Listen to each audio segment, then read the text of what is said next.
శివమయమైన సభా సదస్సుకు సవినయ నమస్సులు సమర్పణ చేసుకుంటూ, నీదు జడలు అయ్యా బాలపత్రావళు శుక్లద్వాదశి చంద్రఖండము జటాజూటిని ప్రసూనంబు నిత్యక్లిన్నంబును భస్మ పుప్పొడి. ఆ పువ్వుల పుప్పొడిలాగా ఆయన ఒంటి నిండా భస్మం ఉందిట. ఇక మధుస్యందంబు జోగంగా, ఆ తేనె ధారలాగా గంగ కురుస్తున్నటువంటిది. మరి కల్పవృక్షం ఏం చేస్తుందంటే, నా ఈ క్లేశంబు హరింప సౌరతరుమూర్తి చూడు విశ్వేశ్వర, ఓ కల్పవృక్ష స్వరూపమా నన్ను అనుగ్రహించవయ్యా. శివుడు అంటేనే కల్పవృక్షం. కల్పవృక్షం ఏది కోరుకుంటే అది ఇస్తుంది. ఈ శివుడనే కల్పవృక్షం కూడా భక్తులకు ఏది కోరుకున్నా అది ఇస్తుంది కనుక శివుడు పచ్చని చెట్టు వంటివాడు. అందుకే ఆ పరమేశ్వరుడికి పేరేమిటి అంటే లోకమునకు నీడం ఎత్ర విశ్వంభవత్యేక నీడం అని మనకి వేదములే చెప్తున్నాయి. ఎక్కడ విశ్వమంతా ఒక గూటిలో ఒదిగినట్లు ఒదిగి ఉందో అది బ్రహ్మము అని. ఒక గూటిలో పక్షులన్నీ ఎంత భద్రంగా ఉన్నాయో శివుడనేటటువంటి చెట్టు యందు ఈ విశ్వమంతా ఆశ్రయించుకున్నదిట. ఒక్క చెట్టును ఆశ్రయించుకుని ఎన్ని పక్షులు ఉంటాయండి. అలాగే ఈ విశ్వంలో ఉన్న పక్షులందరూ, ఈ జీవులందరూ ఆ శివుడనేటువంటి కల్పవృక్షాన్ని ఆశ్రయించుకుని తమ జీవితాన్ని గడుపుతున్నాయి. అందుకు వృక్షేభ్యో హరికేశేభ్య అంటే పచ్చని చెట్టు ఆయన, అంతేగాని ఎండిన చెట్టు కాదు ఆయన, పచ్చని చెట్టు. ఆ పచ్చని చెట్టు అంటే ఫలములతో వాటన్నిటితో కూడి మనకు కావలసిన అభీష్ట ఫలాల్ని అందజేసే కల్పవృక్ష స్వరూపము. అలాంటి ఆ పరమేశ్వరుని యొక్క అసలు స్వరూపం ఇక్కడ చెప్పబోతున్నారు. రుద్రమంతా గొప్పదవడానికి ఏది కారణమో, అష్టమోనువాకు అందులో గొప్పదవడానికి ఏది కారణమో అది ఇప్పుడు చెప్పబడుతూ ఉన్నది. అదేమిటి? నమస్తారాయ అనేటువంటి మాట. తారాయ అని స్వామికి పేరు. తారము అంటే తరింపజేయునది అని అర్థం. తారాయ అంటే తరింపజేయు శివునకు నమస్కారము. తారహ, మనకు తారక మంత్రం అనే మాట విన్నాం మనం. తారహ అంటే తరింపజేయుట, దాటించుట. దీనినే మోక్షము అని అంటారు. మోక్షకారకమైన మంత్రమును తారము అని అంటారు. ఇది విశేషం. మంత్రాలు అనేక రకాలుగా ఉంటాయి. తారక మంత్రములని, అభీష్టకారక మంత్రములని, ఆభిచారిక మంత్రములని వేదముల్లో మంత్రములు ఇవి. ఈ 3 రకములుగా వేద మంత్రాలు ఉంటాయి. తారక, అభీష్టకారక, ఆభిచారిక మంత్రములు వైదిక మంత్రములు. ఇవి కాక తాంత్రిక మంత్రములు చాలా చెప్పబడి ఉన్నాయి. ఇవి కాక శాబర మంత్రములు కొన్ని చెప్పబడుతున్నాయి. శుచి మొదలైనవి లేనటువంటి వారు జపించుతూ ఉంటారు. ఈ గిరిజనులు మొదలైన వారి వద్ద ఈ శాబర మంత్రాలు చాలా ఉంటాయి. ఇవి క్షుద్ర మంత్రములు, ఇవి శాబర మంత్రములు. తంత్ర మంత్రములు వేరు, వైదిక మంత్రములు ఈ 3 రకాలుగా ఉంటాయి. అందుకు వైదిక మంత్రముల్లో మన ఇష్టసిద్ధికి అనిష్ట పరిహారానికి ఉపయోగించే మంత్రములు వేరు. ఇక మోక్షము కోసమే ఉపయోగించే మంత్రములు కొన్ని ఉన్నాయి. వాటిని తారక మంత్రములు అని చెప్తారు. అలాంటి తారక మంత్ర స్వరూపుడైన రుద్రుడికి నమస్కారము. ఈ తారక మంత్రాల్లో మొదటిది ఏమిటయ్యా అంటే ఓంకారస్తారః అని మనకు వేదమే చెప్తున్నది. ఓంకారమే తారము, తరింపజేయనది అని. దీనినే ప్రణవము అన్నారు. నవ అంటే దీని నుంచే, నవ్వ అనే ధాతువు నుంచే నావ అనేది కూడా ఉత్పన్నం జరిగింది. అందుకే ప్రణవ, బాగా దాటించునది అని. ఓంకారం అంటేనే బాగా దాటించినది. అందుకే ఓంకార స్తారః, దాటించునది అని అర్థం. అమ్మవారికి కూడా తారాదేవి అని పేరు మనకున్నది. అంటే అర్థం ప్రణవస్వరూపిణి, మోక్షప్రదాయిని అని అర్థం అన్నమాట. ఆ విధంగా ఇక్కడ నమస్తారాయ అంటే ప్రణవస్వరూపుడు అని చెప్పబడుతూ ఉన్నాడు. మొత్తానికి తరింపజేసే స్వరూపుడు అని అర్థం కూడా మనం తెలుసుకోవచ్చు. ఇక్కడ శివుడు ప్రణవస్వరూపుడు అని చెప్పడానికి మనకి ఈశాన సర్వ విద్యానాం ఈశ్వర సర్వభూతానాం అన్నప్పుడు సర్వ విద్యలకి ఈశ్వరుడు, సర్వభూతములకు ఈశ్వరుడు. అతను ఎవరయ్యా అంటే బ్రహ్మాధిపతి, బ్రహ్మకు అధిపతి, బ్రహ్మణోధిపతి, వేద మంత్రములకు అధిపతి. బ్రహ్మాధిపతి, బ్రహ్మణోధిపతి బ్రహ్మ, ఆయనే పరబ్రహ్మస్వరూపుడు. ఆయన ఎవరయ్యా అంటే శివో మే అస్తు సదాశివోం, సదాశివ ఓం అని చెప్పబడింది. ఆ సదాశివుడే ఓంకార స్వరూపుడని మనకు తైత్తిరీయం చెప్తూ ఉన్నటువంటి విశేషం. ఇలాగే పురాణాలు కూడా శివోవా ప్రణవో హేష, ప్రణవోవా శివస్మృత, వాచ్యవాచకయోర్భేదో నాత్యంతం విద్యతే క్వచిత్ అన్నారు. ఇక్కడ శివునకు ప్రణవమునకు భేదము లేదు, అత్యంత భేదము లేదు అన్నాడు. మళ్ళీ ఎక్కువ భేదం లేదు అన్నాడు. ఈ 2 శివుడు ప్రణవం ఒక్కటే, ఎక్కువ భేదం లేదన్నాడు. అంటే ఎక్కువ భేదం లేదంటే కొంచెం ఉందనే కదా అర్థం. ఏమిటది విశేషం అంటే, ప్రణవం వ్యక్తమైన శివుని యొక్క స్వరూపమై క్రమంగా మనల్ని శివుల్లో చేరుస్తుందట. అది విశేషం. అందుకే ప్రణవోచ్చారణ మనం చేసేటప్పుడు మాండూక్యం దీని విషయంలోనే చతుర్థం మన్యంతే శివం అద్వైతం అనే మాట మనకు చెప్పబడుతున్నది. చతుర్థం ఇక్కడ ప్రణవం, చతుర్థం శివం. దీని గురించి మనం అర్థం చేసుకోవాలి. ఓ ఉపనిషత్ క్రమం ఇక్కడ చెప్పబడుతున్నది.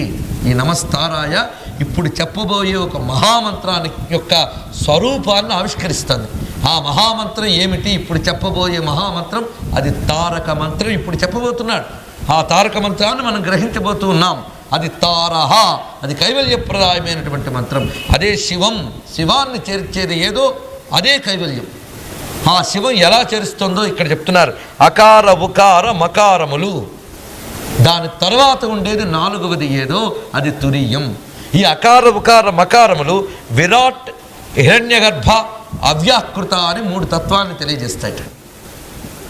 ఆ ఊ మా అని ఆ ఓం అని చివరికి మనం దేనిలో లీనమవుతున్నాము. ఆ తురీయ అవస్థ అది పూర్ణమైనటువంటి పరబ్రహ్మ యొక్క స్వరూపం. దాన్ని చతుర్థమాత్రారూపమైన నాదం అని అంటారు. ఇది చతుర్థమాత్రారూపం. ఆ నాదాన్ని మరింత విశ్లేషిస్తే బిందువు అనేది కూడా గోచరిస్తుంది. మొత్తానికి అది అవ్యక్తం. వ్యక్తం ఎంతవరకు? ఆ ఊం వరకే. ఇంకా పైనున్న నాదం అవ్యక్తం. అదే త్రిగుణాతీతం, అది తురీయం, అది శివం. ఇది మాండూక్యోపనిషత్తు చెప్తున్నటువంటి విషయం. అందుకే చతుర్థం మన్యంతే శివం అని ప్రణవ స్వరూపాన్ని ఆవిష్కరించినటువంటి ఆ మంత్రాన్ని ఇక్కడ ఆవిష్కరిస్తున్నారు. నమస్తారాయ అనేటటువంటిది. ఎందుకు ఈ తారహ అన్నారనే దాన్ని జాగ్రత్తగా అట్టిపెట్టుకోండి. ఆ విషయం చెప్పబోతున్నాం త్వరలో.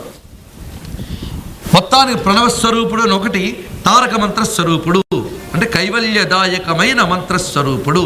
ఆ మంత్రాన్ని ఆవిష్కరిస్తున్నారు ఇక్కడ. నమస్తారాయ నమ శంభవే చ మయో భవే చ నమ శంకరాయ చ మయస్కరాయ చ నమ శివాయ చ శివతరాయ చ. అది చెప్పబోతున్నాడు. ఈ స్వరూపమే తారహ. ఇంట్రడక్షన్ లాంటిది. ఈ తారహ ఆయన ఒక విద్యను ఇవ్వబోతున్నాడు. తార విద్య అంటే మనకి కైవల్యాన్ని ప్రదానం చేయగలిగిన మహామంత్ర విద్యని ఇక్కడ వేదమాత మనకి అందిస్తున్నది. అదేమిటి అంటే శివుని యొక్క స్వరూపంలో ప్రధానమైన నామాలు ఇక్కడ 3 చెప్పబడుతున్నాయి. శంభు, శంకర, శివ. శంభోని మనం అరుస్తాం. ఆ శంభోని అరవగలిగితే అది చాలా గొప్ప విషయం అండి. కంఠం ఎంతవరకు వెళ్ళగలిగితే అంతవరకు శంభో అని అనగలిగితే మన ప్రాణశక్తి అంత బాగా పనిచేస్తుంది. మైకులు లేని కాలంలోనే, మైకుల అవసరం లేకుండానే ఆదిభట్ల నారాయణదాసు వారు శంభో నరిచేవారు ఉదయం. అప్పుడు సూర్యుడు వచ్చినా నిద్రలేవని ఊరు ఆయన నాదం విని లేచేదిట ఆ విజయనగరం. అంతేకాదు ఆయన హరికథ ప్రారంభించాడంటే ముందు చేసేది శంభోని. ఏ శంఖం కావాలండి అప్పుడు? శంభో నరిస్తే కంఠమే శంఖమైందే. కైలాసం దాకా శివుడికి వినబడుతుంది. ఆ ఓ అనే మాటలోనే ఓంకారం ఉందండి. చివరికి నువ్వు నాదం పెట్టుకో, కానీ ఓ అనే పిలిపే ఓ అనేటటువంటి ఆ పిలుపు ఏ భాషలోనో ఓ అనే ఒక ప్రకటన ఉంది. అంటే మానవుడికి తెలియకుండానే సహజంగా ఉత్పన్నమయ్యే దివ్యనాదం ఓ అనేటువంటిది. అందుకే శంభో అనే పిలుపు చాలా గొప్పది. అలాంటి శంభుని నామస్మరణ ఉన్నదే శంభు. ఆ భకారం పలగ్గానే మనలో ఉన్నవన్నీ ఊదుకుపోతాయండి. అదో విశేషం. అనేక అరిష్టాలను ఊదగలిగే శక్తి ఆ భకారంలో ఉంది. అందుకే శ్రీనాథుల వారు భాశబ్ద ప్రయోగంతో ఒక పెద్ద శీర్షపద్యం రచించారు. ఆయన ఒక పెద్ద డాక్టరు, మంత్రశాస్త్రవేత్త. దాని గురించి వ్యాఖ్యానిస్తూ కొందరు చెప్తారు, భకార బాహుళ్యంతో కానీ శబ్దోచ్చారణ చేస్తే గర్భవతులు భకార శబ్దంది కానీ ఉచ్చరిస్తే వాళ్ళకిట సుఖప్రసవం అవుతుంది. అది ఏ విశేషం ఉందో చూడండి ఇక్కడ. ఇన్ని విశేషాలు ఉన్నాయి. మొత్తానికి శంభో అనే నామం అంత దివ్యమైనటువంటిది. మయోభవేచ నమ శంకరాయచ మయస్కరాయచ నమ శివాయచ శివతరాయచ. ఇక్కడ మీకు మయోభవేచ మయస్కరాయచ పక్కన పెడదాం. శంభు శంకర చూద్దాం ఏమిటి దీనిలో ఉన్న అంతరార్థం. కొందరు శంభు అంటే శం అంటే సుఖము అని, మయహ అన్న సుఖమే అని, శంభు అంటే ఈ లోకపు సుఖములు ఇచ్చేవాడని, మయహ అంటే కైవల్య సుఖాన్ని ఇచ్చేవాడని అర్థాన్ని చెప్పారు. అది స్వీకరించవచ్చు. కానీ ఇంకొక భావాన్ని ఇందులో తీసుకోవచ్చు మనం. శంభు, భూ అంటే ఉత్పత్తి స్థానము అని అర్థం. అందుకే భూమి అని మనం అంటున్నాం. భూ అనేది ఉత్పత్తి స్థానము. శంభు సుఖములకు శుభములకు ఎవడు ఉత్పత్తి స్థానమో అతడు శంభు. అన్ని సుఖాలు అన్ని శుభాలు ఆయన నుంచే కలుగుతున్నాయి మనకి కనుక ఉత్పత్తి స్థానం ఆయన. శంకరోతి ఇది శంకర. శుభములను ఉత్పత్తి చేయువాడు ఆయనే, శుభములను కలిగించువాడు పంచువాడు ఆయనే. దీనికి మరొక భావన ఏం చేశారంటే నేరుగా శుభములు ఇచ్చేవాడు గనక శంభు అన్నారు. శంకర అంటే తాను నేరుగా కనబడకపోయినా అప్రత్యక్షంగా శుభముల్ని ఇచ్చేవాడు గనక శంకర. ఇంకో ద్వారానైనా తాను ఇవ్వదలుచుకున్నది ఇచ్చిగలట. తాను కనబడకుండానే ఈ ప్రకృతి శక్తుల ద్వారా శుభములను అందజేయవాడు గనక శంకర అని అర్థాన్ని చెప్పారు. అయితే ఇక్కడ శుభములు కలిగించువాడు, శుభములను ప్రసరింపజేయవాడు, శుభములను వివిధములైన శక్తుల ద్వారా అందించేవాడు అని అర్థాన్ని మనం శంభు శంకర నామాలకి చెప్పుకుంటే, శుభాలు ఇచ్చేవాడు శుభాలు పుట్టించేవాడు ఆయనైతే శుభం ఎవరు? ఇది వెంటనే ప్రశ్న కదా మనకి. ఎవడైనా ఒకడు ప్రొడ్యూస్ చేస్తూ డిస్ట్రిబ్యూట్ చేస్తూ ఉంటే వాడికి ఎంతవరకు దాని మీద అధికారం ఉంటుందండి? వస్తువు ఉన్నంత వరకే. ఆ తర్వాత వాడి దగ్గరికి వెళ్ళి అందరికీ ఇచ్చావు కదా నాకు ఇవ్వవా అంటే అయిపోయింది అనొచ్చు ఆయన. కానీ అలా అనడు. దేనిని ఇస్తున్నాడో అదే ఆయన, అది విశేషం. ఆ శుభమే ఆయన గనక శివాయ అని చెప్తున్నారు, అది విశేషం. నమ శివాయ. అయితే ఈయన శివం సరే శుభమే. మరెవరైనా గొప్ప శివుడు ఉన్నాడా ఈయన కన్నా శుభస్వరూపుడు అంటే ఇంతకు మించి మరొక శుభము లేదు. అందుకే శివతరాయ, ఈయన్ని మించిన శుభము మరొకటి లేదు అని శివతరాయ అనేదంతా తేల్చేశాడు. అందుకు ఇక్కడ మూలమేమైంది? శివమే ఈయన అనేది తేల్చేశాడు. ఇక్కడ శంభు శంకర దగ్గర మీకు మయోభవేచ మయస్కరాయచ రెండు చూసుకోవాలి మీరు. అంటే మయోభూహు మయస్కర అని రెండు శబ్దములు ఇక్కడ. శంభు శుభములకు ఉత్పత్తి స్థానం ఎలాగో, మయములకు అంటే కైవల్య సుఖాదులకు కూడా ఈయనే ఉత్పత్తి స్థానం. వాటిని కలిగించువాడు కనుక మయస్కరుడు అని మనం అంటున్నాం. అసలు మయః అనే మాట చాలా గొప్పది. ఇదే మనం తన్మయము అని వాడుతున్నామా లేదా? మయః అంటే శుభములన్నీ కలుగుతూ ఉన్నా పాపం కొందరికి శుభములలో మయం కాని లక్షణం ఒకటి ఉంటుంది, అదో విశేషం. శుభంతో మయం చెందగలిగితేనే ఆనందం అండి. ఎన్ని శుభాలు కలుగుతున్నా కొందరు ముఖాలు దాపిరిగొట్టు ముఖాల్లాగే ఉంటాయి.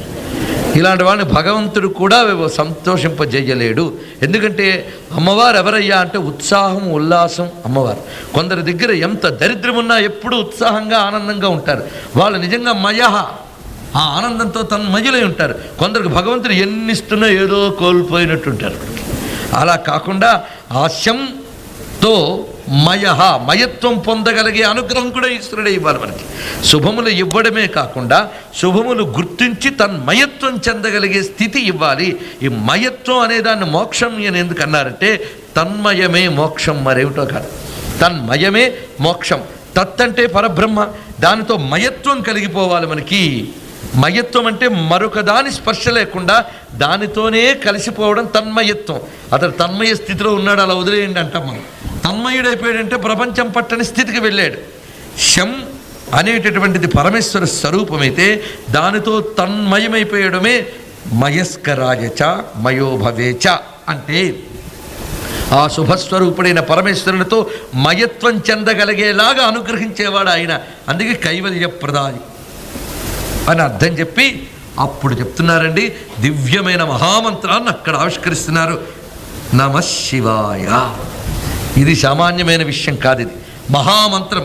ఆ మహామంత్రాన్ని ఇవ్వడానికి ముందు వేదం ఇంత ఇంట్రడక్షన్ తీసుకుని నమస్తారాయ అని ప్రతిపాదించింది. అంటే ఇప్పుడు తాను చెప్పబోయేటటువంటి నమ శివాయ ఏదో అదే తారహ అని అక్కడ ముందే చెప్పేసింది.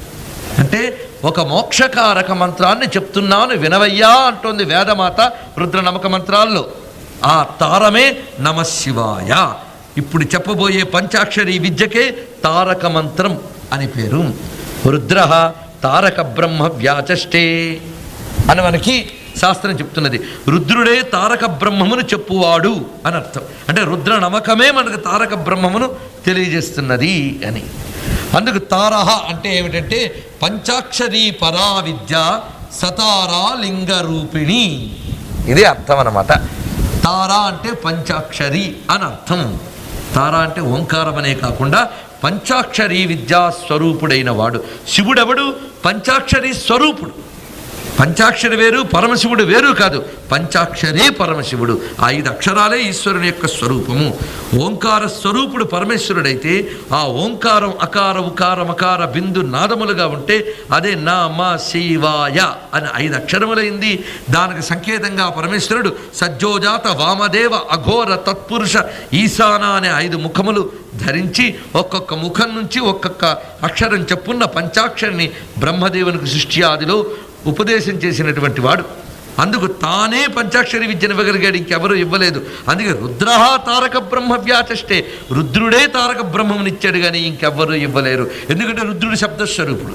శబ్దస్వరూపుడైన ప్రణవస్వరూపుడైన పరమేశ్వరుడే నమశివాయగా వ్యక్తమయ్యాడు. అందుకే నమశివాయ అనే పంచాక్షరికి స్థూల ప్రణవము అని పేరు. ఓంకారానికి సూక్ష్మ ప్రణవము అని పేరు. ఓంకారం కేవల కైవల్య ఫలం మాత్రమే ఇవ్వగలదట. నమశివాయ మాత్రం ఇహము పరము కూడా ఇవ్వగలదట. అది విశేషం. అందుకే నమశివాయ అనే దాని గురించి చెప్తూ నాతస్తారకో మంత్ర తారకోయం పంచాక్షర అని అథర్వ శీర్షోపనిషత్తు మనకి చెప్తున్నటువంటిది. ఇదే తారక మంత్రమయ్యా. తారకోయం పంచాక్షర, ఈ 5 అక్షరములే పంచాక్షర విద్య. అందుకే స ఏకో రుద్ర స ఈశాన. ఈ పంచాక్షరి విద్యయే రుద్రస్వరూపం, ఇదే ఈశాన స్వరూపము అని వ్యాఖ్యానించి ఈ శివ అనేటువంటి దివ్య నామం గురించి అనేక అర్థాలు అనేక మార్లు చెప్పుకున్నాం కనుక ఇప్పుడు ఎక్కువ విశేషంగా చెప్పుకోవాల్సిన అవసరం లేదు, వదిలేస్తే పాపం. అందుకు అవసరమైనంత వరకు కొన్నైనా చెప్పుకుంటాం. లేకపోతే శివనామం గురించి చెప్తూ ఉంటే ఎన్ని రోజులైనా చెప్పుకోవచ్చు. ఆ 2 అక్షరాలు అంత దివ్యమైనటువంటిది. అందుకే ఆ శివ శివ శివ ఎనరాదా, భవభయ బాధలను అణచుకోరాదా అన్నారు త్యాగరాజ స్వామి వారు. ఆ శివ అంటేనే చాలండి, అన్ని భవభయ బాధలు అణగిపోతాయి. అటువంటి దివ్యమైనటువంటి మంత్రం అది. అందుకే శివ అంటే శాంతిదాయకుడు అని అర్థం. శివం అనే శబ్దానికి ఉన్న అర్థములు శుభము, శుద్ధత, శాంతము, క్షేమము, విశ్రాంతి, భద్రము, కళ్యాణము, మోక్షము. ఇన్ని అర్థములు ఒక్క నామంలో దాచుకున్నాడు ఆయన. అందుకు శివ అని. సృష్టిలో మనమందరం కూడా శివమునే కోరుకుంటున్నాం. వాడు ఎవడవనేయండి, ఏ జాతి వాడవనేయండి, ఏ మతం వాడవనేయండి, చివరికి నోరు రాని జంతువు అవనేయండి, సృష్టిలో ఒక చైతన్యం ఉన్న ప్రతి వస్తువు కూడా ఏం కోరుకుంటుంది? శివాన్నే కోరుకుంటుంది. అంతకు తప్ప ఇంకేదైనా ఉందా చెప్పండి? లేదండి నేను డబ్బులు కోరుకుంటున్నానండి అని ఒకడు అంటాడు. డబ్బులు ఎందుకు? దానివల్ల మళ్ళీ శుభము సుఖము కావాలనే కదా. కనుక అల్టిమేట్ ఏమిటి? అన్నిటికీ పరమం ఏమిటి? శివమే. అందరూ కోరుకునేది శివమే, శుభమే. ఈ శుభము అనే దానికి ఎవడి స్థాయిలో వాడి నిర్వచనం ఉంటూ ఉంటుంది. పసిపిల్లవాడి స్థాయిలో వాడికి కావలసిన అప్పటి శుభం ఏదో ఉంటుంది. విద్యార్థికి విద్యే శుభము, ధనార్థికి ధనమే శుభము, క్షేమార్థికి క్షేమమే శుభము, జ్ఞానార్థికి జ్ఞానమే శుభము, కైవల్యార్థికి కైవల్యమే శివము. అందుకే ఎవరు ఏ శివం అనుకుంటున్నారో వారికి ఆ శివం ఇవ్వడానికే ఎవడున్నాడో వాడు శివుడు. అది విశేషం. ఎవరికి కావలసిన శివం వారికి ఇచ్చేవాడు. అంటే ఎవరు అడిగిన శివమే కాదు, ఎవడికి ఏ శివం అవసరమో వాడికి ఆ శివం ఇచ్చేవాడు శివుడు. అందుకే శివశబ్దానికి అర్థం ఏమిటయ్యా అని కృష్ణ పరమాత్మని ధర్మరాజు అడుగుతాడు మహాభారతంలో. అప్పుడు కృష్ణ పరమాత్మ చెప్తాడు, శివమిచ్చన్ మనుష్యాణం తస్మాదేవ శివస్మృత. సర్వజీవులకు ఎప్పుడూ శుభము కలుగుగాక అనుకుంటూ ఉంటాడు ఆయన. అందుకు ఆయన పేరు శివుడు అన్నారు. ఆయన స్వభావం శివుడు, అది విశేషం. స్వభావత శివుడు. ఆయన స్వభావం అండి శివత్వం అనేది.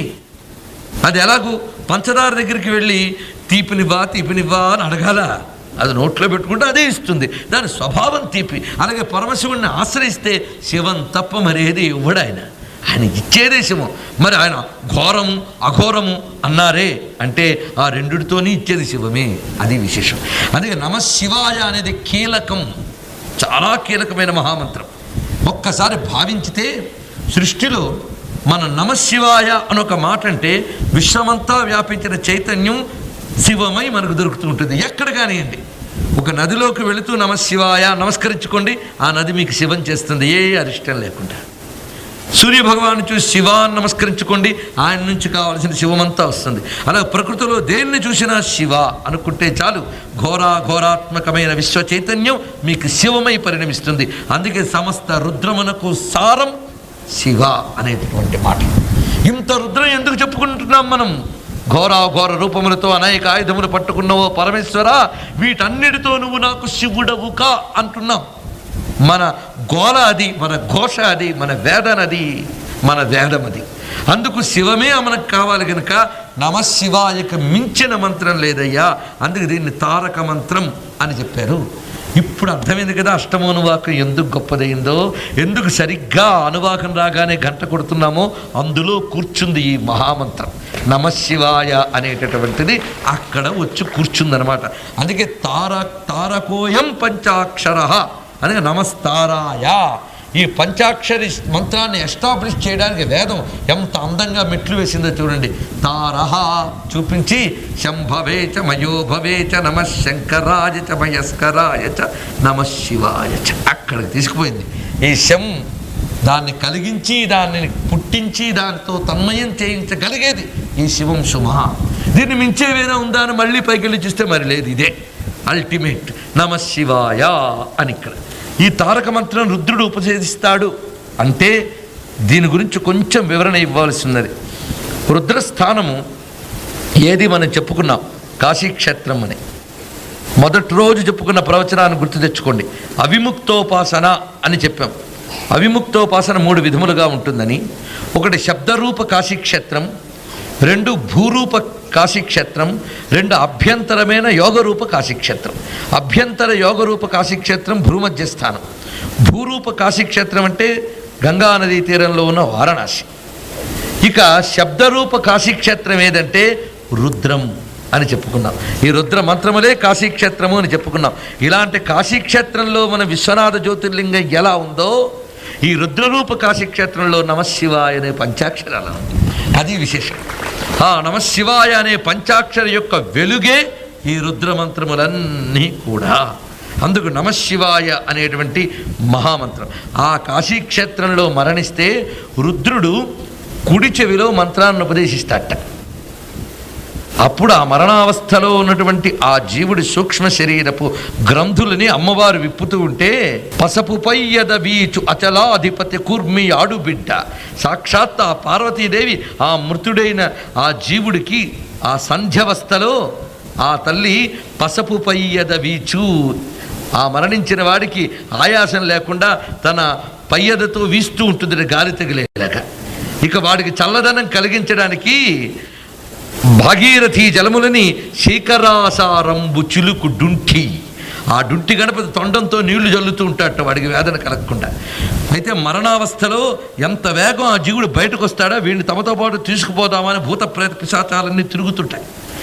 వాటి జోలి వీటి వైపు రాకుండా అక్కడ తీవ్రంగా ఉన్నటువంటి భైరవుడు వచ్చి ఆయన భస్మరేఖ దిద్దుతాట. ఆ భస్మరేఖ చూస్తే చాలు భూత ప్రేతాలన్నీ దూరం పోతూ ఉంటాయి. అలాంటి వాడి వద్దకు వచ్చి సాక్షాత్ ఆ రుద్రుడే ఎడమ చేతి త్రిశూలాన్ని పట్టుకుని కుడి చేతితో వాడి తలను ఎత్తి ఆ కుడి చెవిలో తారక బ్రహ్మాన్ని ఉపదేశిస్తాడట గురువై. సాధారణంగా మనకు లోకంలో ఎవరైనా గురువు ఉపదేశిస్తే దాన్ని మనం జపం చేసి సిద్ధి పొందాలి. కానీ పరమేశ్వరుడు చెవులో చెప్పడం ఏంటి జీవుడికి కైవల్యం వచ్చేస్తుంది. అది విశేషం, అది రుద్రుడు చేసే విషయం. అందుకే రుద్ర తారక బ్రహ్మ వ్యాచష్టే. ఇది కాశీక్షేత్రంలో మరణించితే చాలు జరిగిపోతుంది. అలాగే ఎవరు భ్రూమధ్యమునందు దృష్టి ఉండగా దేహాన్ని చాలిస్తారో వారికి ఇదే స్థితి లభిస్తుంది. అలాగే ఎవరు నిత్యం రుద్రాధ్యాయం చేస్తూ ఉంటారో వారికి ఇదే స్థితి లభిస్తుంది. అందుకే ఈ రుద్రాధ్యాయంలో మనకు ఆయన ఉపదేశించే మహామంత్రం తారక మంత్రం. దీని గురించి మనకి వేదం ఈ విషయం చెప్తూ ఉంటే అనేక మంది తారక మంత్రం చెప్తారంటే శివుడు వాళ్ళ చెవిలో రామమంత్రం చెప్తారు అని అనుకుంటూ ఉంటారు చాలామంది. తులసీదాసుల వారు కూడా అదే రాశారు. కానీ శివుడు రామమంత్రమే చెప్తాడని మాత్రం లేదు అక్కడ. ఆయన ఏం చెప్తాడో మనకు తెలిసిపోతా అని చెప్పడం ఎందుకంటే ఇక్కడ విశేషం ఏంటంటే అలాగని రామమంత్రం కాదని కూడా కాదు. మీరు బాగా అర్థం చేసుకోండి. మనకు తారక మంత్రాలు ఏవి అంటే అష్టాక్షరి, ద్వాదశాక్షరి, శ్రీరామ మంత్రం, పంచాక్షరి, ఇవన్నీ తారక మంత్రములే. అవి ఆయా జీవుడి యొక్క యోగ్యత బట్టి ఆయా మంత్రములను ఉపదేశించి అందరూ వెళ్ళేది ఆ పరబ్రహ్మం వద్దకే. ఏ దైవమైనా శివం కానిది మనకి లాభం లేదని నిన్ననే చెప్పుకున్నాం. అందుకు చిట్ట చివరికి వెళ్ళే చోటు శివమే. అందుకు ఆ జీవుడి యొక్క అవస్థ బట్టి పరమేశ్వరుడు వాడికి ఏది చెప్తే వాడు కైవల్యాన్ని పొందుతాడో అది చెప్తాడు. ఏది చెప్పాలన్నా శబ్ద బ్రహ్మస్వరూపుడైన ప్రణవస్వరూపుడైన రుద్రుడే చెప్పాలి. అది దానిలో ఉన్న అంతరార్థం. అందుకే తారక మంత్రం అంటే కేవల రామమే అనుకోవద్దు. రామము కూడా తారక మంత్రమే. దాని ద్వారా తరింపవలసిన జీవుడు కానీ చెప్తాడు. ఇలాగ అన్వయించుకోవాలి శాస్త్రం అన్ని. అంతేగాని తారక మంత్రం రామము కాదు అంటే మహాపాపం. శివుడు ఒప్పుకోడు ముందు. ఆయనకు చాలా ఇష్టం రామ తారక మంత్రం అంటే, ఆయనకు ఉపదేష్ట. అందుకు శివమేదో రామమదే. రామము అంటే సౌందర్యం, ఆనందమని. శివుడంటే శాశ్వత శుభస్వరూపుడు, మంగళస్వరూపుడు, కైవల్య స్వరూపుడు. కైవల్యమే అందం, కైవల్యమే ఆనందం. అదే సచ్చిదానందం. ఆ బ్రహ్మమే రామము, ఆ బ్రహ్మమే నారాయణం, ఆ బ్రహ్మమే నమో మహద్భ్యో ఋషిభ్యో గురుభ్యో నమః. ఓం నమో భగవతే రుద్రాయ. శివమయమైన సభా సదస్సుకు సవినయ నమస్సులు సమర్పణ చేసుకుంటూ, అవి ఆయా జీవుడి యొక్క యోగ్యత బట్టి ఆయా మంత్రములను ఉపదేశించి అందరూ వెళ్ళేది ఆ పరబ్రహ్మం వద్దకే. ఏ దైవమైనా శివం కానిది మనకి లాభం లేదని నిన్ననే చెప్పుకున్నాం. అందుకు చిట్ట చివరికి వెళ్ళే చోటు శివమే. అందుకు ఆ జీవుడి యొక్క అవస్థ బట్టి పరమేశ్వరుడు వాడికి ఏది చెప్తే వాడు కైవల్యాన్ని పొందుతాడో అది చెప్తాడు. ఏది చెప్పాలన్నా శబ్ద బ్రహ్మస్వరూపుడైన ప్రణవస్వరూపుడైన రుద్రుడే చెప్పాలి. అది దానిలో ఉన్న అంతరార్థం. అందుకే తారక మంత్రం అంటే కేవల రామమే అనుకోవద్దు. రామము కూడా తారక మంత్రమే. దాని ద్వారా తరింపవలసిన జీవుడు కానీ చెప్తాడు. ఇలాగ అన్వయించుకోవాలి శాస్త్రం అన్ని. అంతేగాని తారక మంత్రం రామము కాదు అంటే మహాపాపం. శివుడు ఒప్పుకోడు ముందు. ఆయనకు చాలా ఇష్టం రామ తారక మంత్రం అంటే, ఆయనకు ఉపదేష్ట. అందుకు శివమేదో రామమదే. రామము అంటే సౌందర్యం, ఆనందమని. శివుడంటే శాశ్వత శుభస్వరూపుడు, మంగళస్వరూపుడు, కైవల్య స్వరూపుడు. కైవల్యమే అందం, కైవల్యమే ఆనందం. అదే సచ్చిదానందం. ఆ బ్రహ్మమే రామము, ఆ బ్రహ్మమే నారాయణం, ఆ బ్రహ్మమే శివం. అందుకే శాశ్వతగుం శివం అచ్యుతం అని వేదం చెప్పింది. వేదానికి పాపం శివుడన్నా అచ్యుతుడన్నా ఒక్కటే అని అర్థం. వేదం అర్థం చేసుకోలేని వేదన పడే వాళ్ళకి పాపం వాళ్ళ అవస్థలు వాళ్ళవి. వాళ్ళకి వేదంలో మిగులుతాయి, వేదం దొరకదు.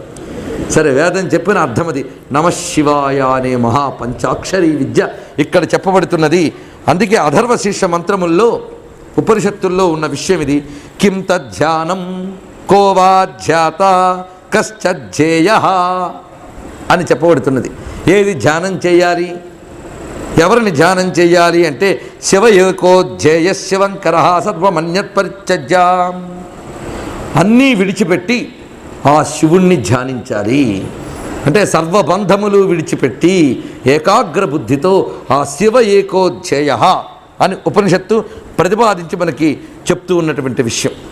ఆ కారణం చేతనే శివయోకోధ్యేయ శివంకర. ఇలాగ దివ్యమైనటువంటి పంచాక్షరి విద్య ఉండడం చేతనే రుద్రం గొప్పదైందిట. పంచాక్షరి కలిగిన రుద్రం ఉండడం చేతనే వేదం గొప్పదయింది అన్నారు. అది విశేషం. విద్యాసు శృతిరుత్కృష్ట తత్రైకాదశరీ శృతవు తత్ర పంచాక్షరీ తత్ర శివ ఇత్యక్షరద్వయం. అది విశేషం. అందులో మళ్ళీ శివ అనేటువంటిది.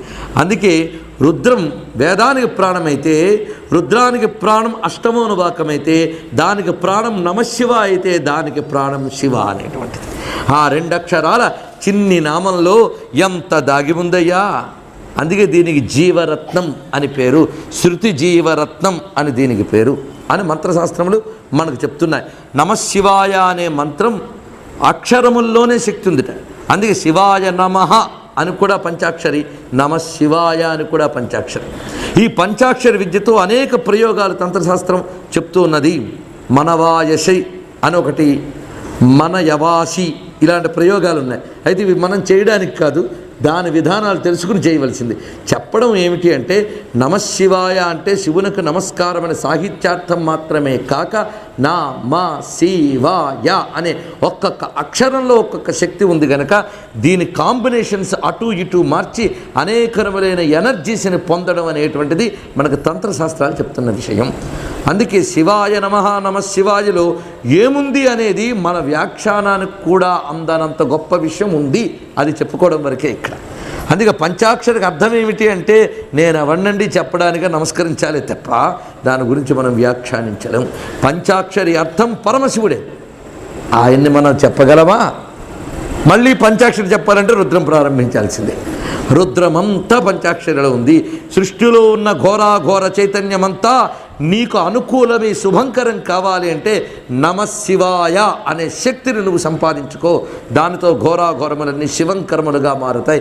అంతేకాదు ఘోరములన్నీ కూడా శివమే అనే జ్ఞానం కలుగుతుందయ్యా అన్నాడు. అది విశేషం. ఘోరములు అఘోరములు అవ్వడం ఒకవైపు ఉంచితే ఘోరాఘోరములు రెండూ శివములే అని తెలుసుకోగలిగే ద్వంద్వాతీత స్థితి శివుడి వల్ల వస్తుంది, శివనామం వల్ల వస్తుంది. ఈ రహస్యం తెలిసిన ఉపాసకుడు ధూర్జటి మహాకవి.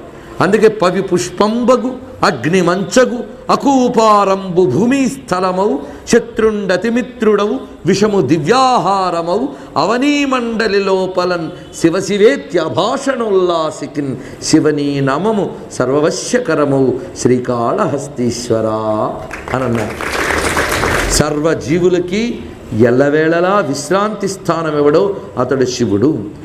శేరతే అస్మిన్ ఇది శివ, సర్వం శేరతే అస్మిన్ ఇది శివ. అలాగే సర్వస్మిన్ శేతే ఇది శివ, అన్నీ ఎవరి యందు ఉన్నాయో అతడు శివుడు, అన్నిటి యందు ఎవడున్నాడో అతడు శివుడు అన్నారు. ఎంత చక్కగా చెప్పేశారో చూడండి. అందుకే శివశబ్దానికి ఇన్ని అర్థములు. అలాగే వశకాంతౌ శివస్మృత అన్నారు. ప్రకాశస్వరూపుడు అని శివునికి అర్థం అంట. అంటే సృష్టిలో ఇది ఈ వస్తువు అని మనం తెలుసుకుంటున్నాము అంటే దానికి ప్రకాశం ఉంటేనే కానీ తెలుసుకోలేం. ప్రకాశం వస్తువు మీదే కాదు, తెలుసుకునే వాడిలో కూడా ఉండాలి. అంత సూర్యుడు ప్రకాశించి ప్రతి వస్తువును చూపిస్తున్నా చూసేవాడి కళ్ళు లేకపోతే ఏమవుతాడండి? అందుకే వస్తువుని చూడగలిగే ప్రకాశం వీడిలో ఉండాలి, బయట ప్రకాశం ఉండాలి. ఈ ప్రకాశం కట్టుకుంటే చాలదు, బుద్ధికి కూడా ఉండాలి. బుద్ధికి ఉంటేనే ఏ వస్తువు తినాలో, ఏ వస్తువు చూడాలో, ఏ వస్తువు వినాలో తెలుస్తుంది. లేకపోతే ఒక సౌండ్ ఎక్విప్మెంట్ని ఇస్తే అది నోట్లో వేసుకుంటే కష్టం.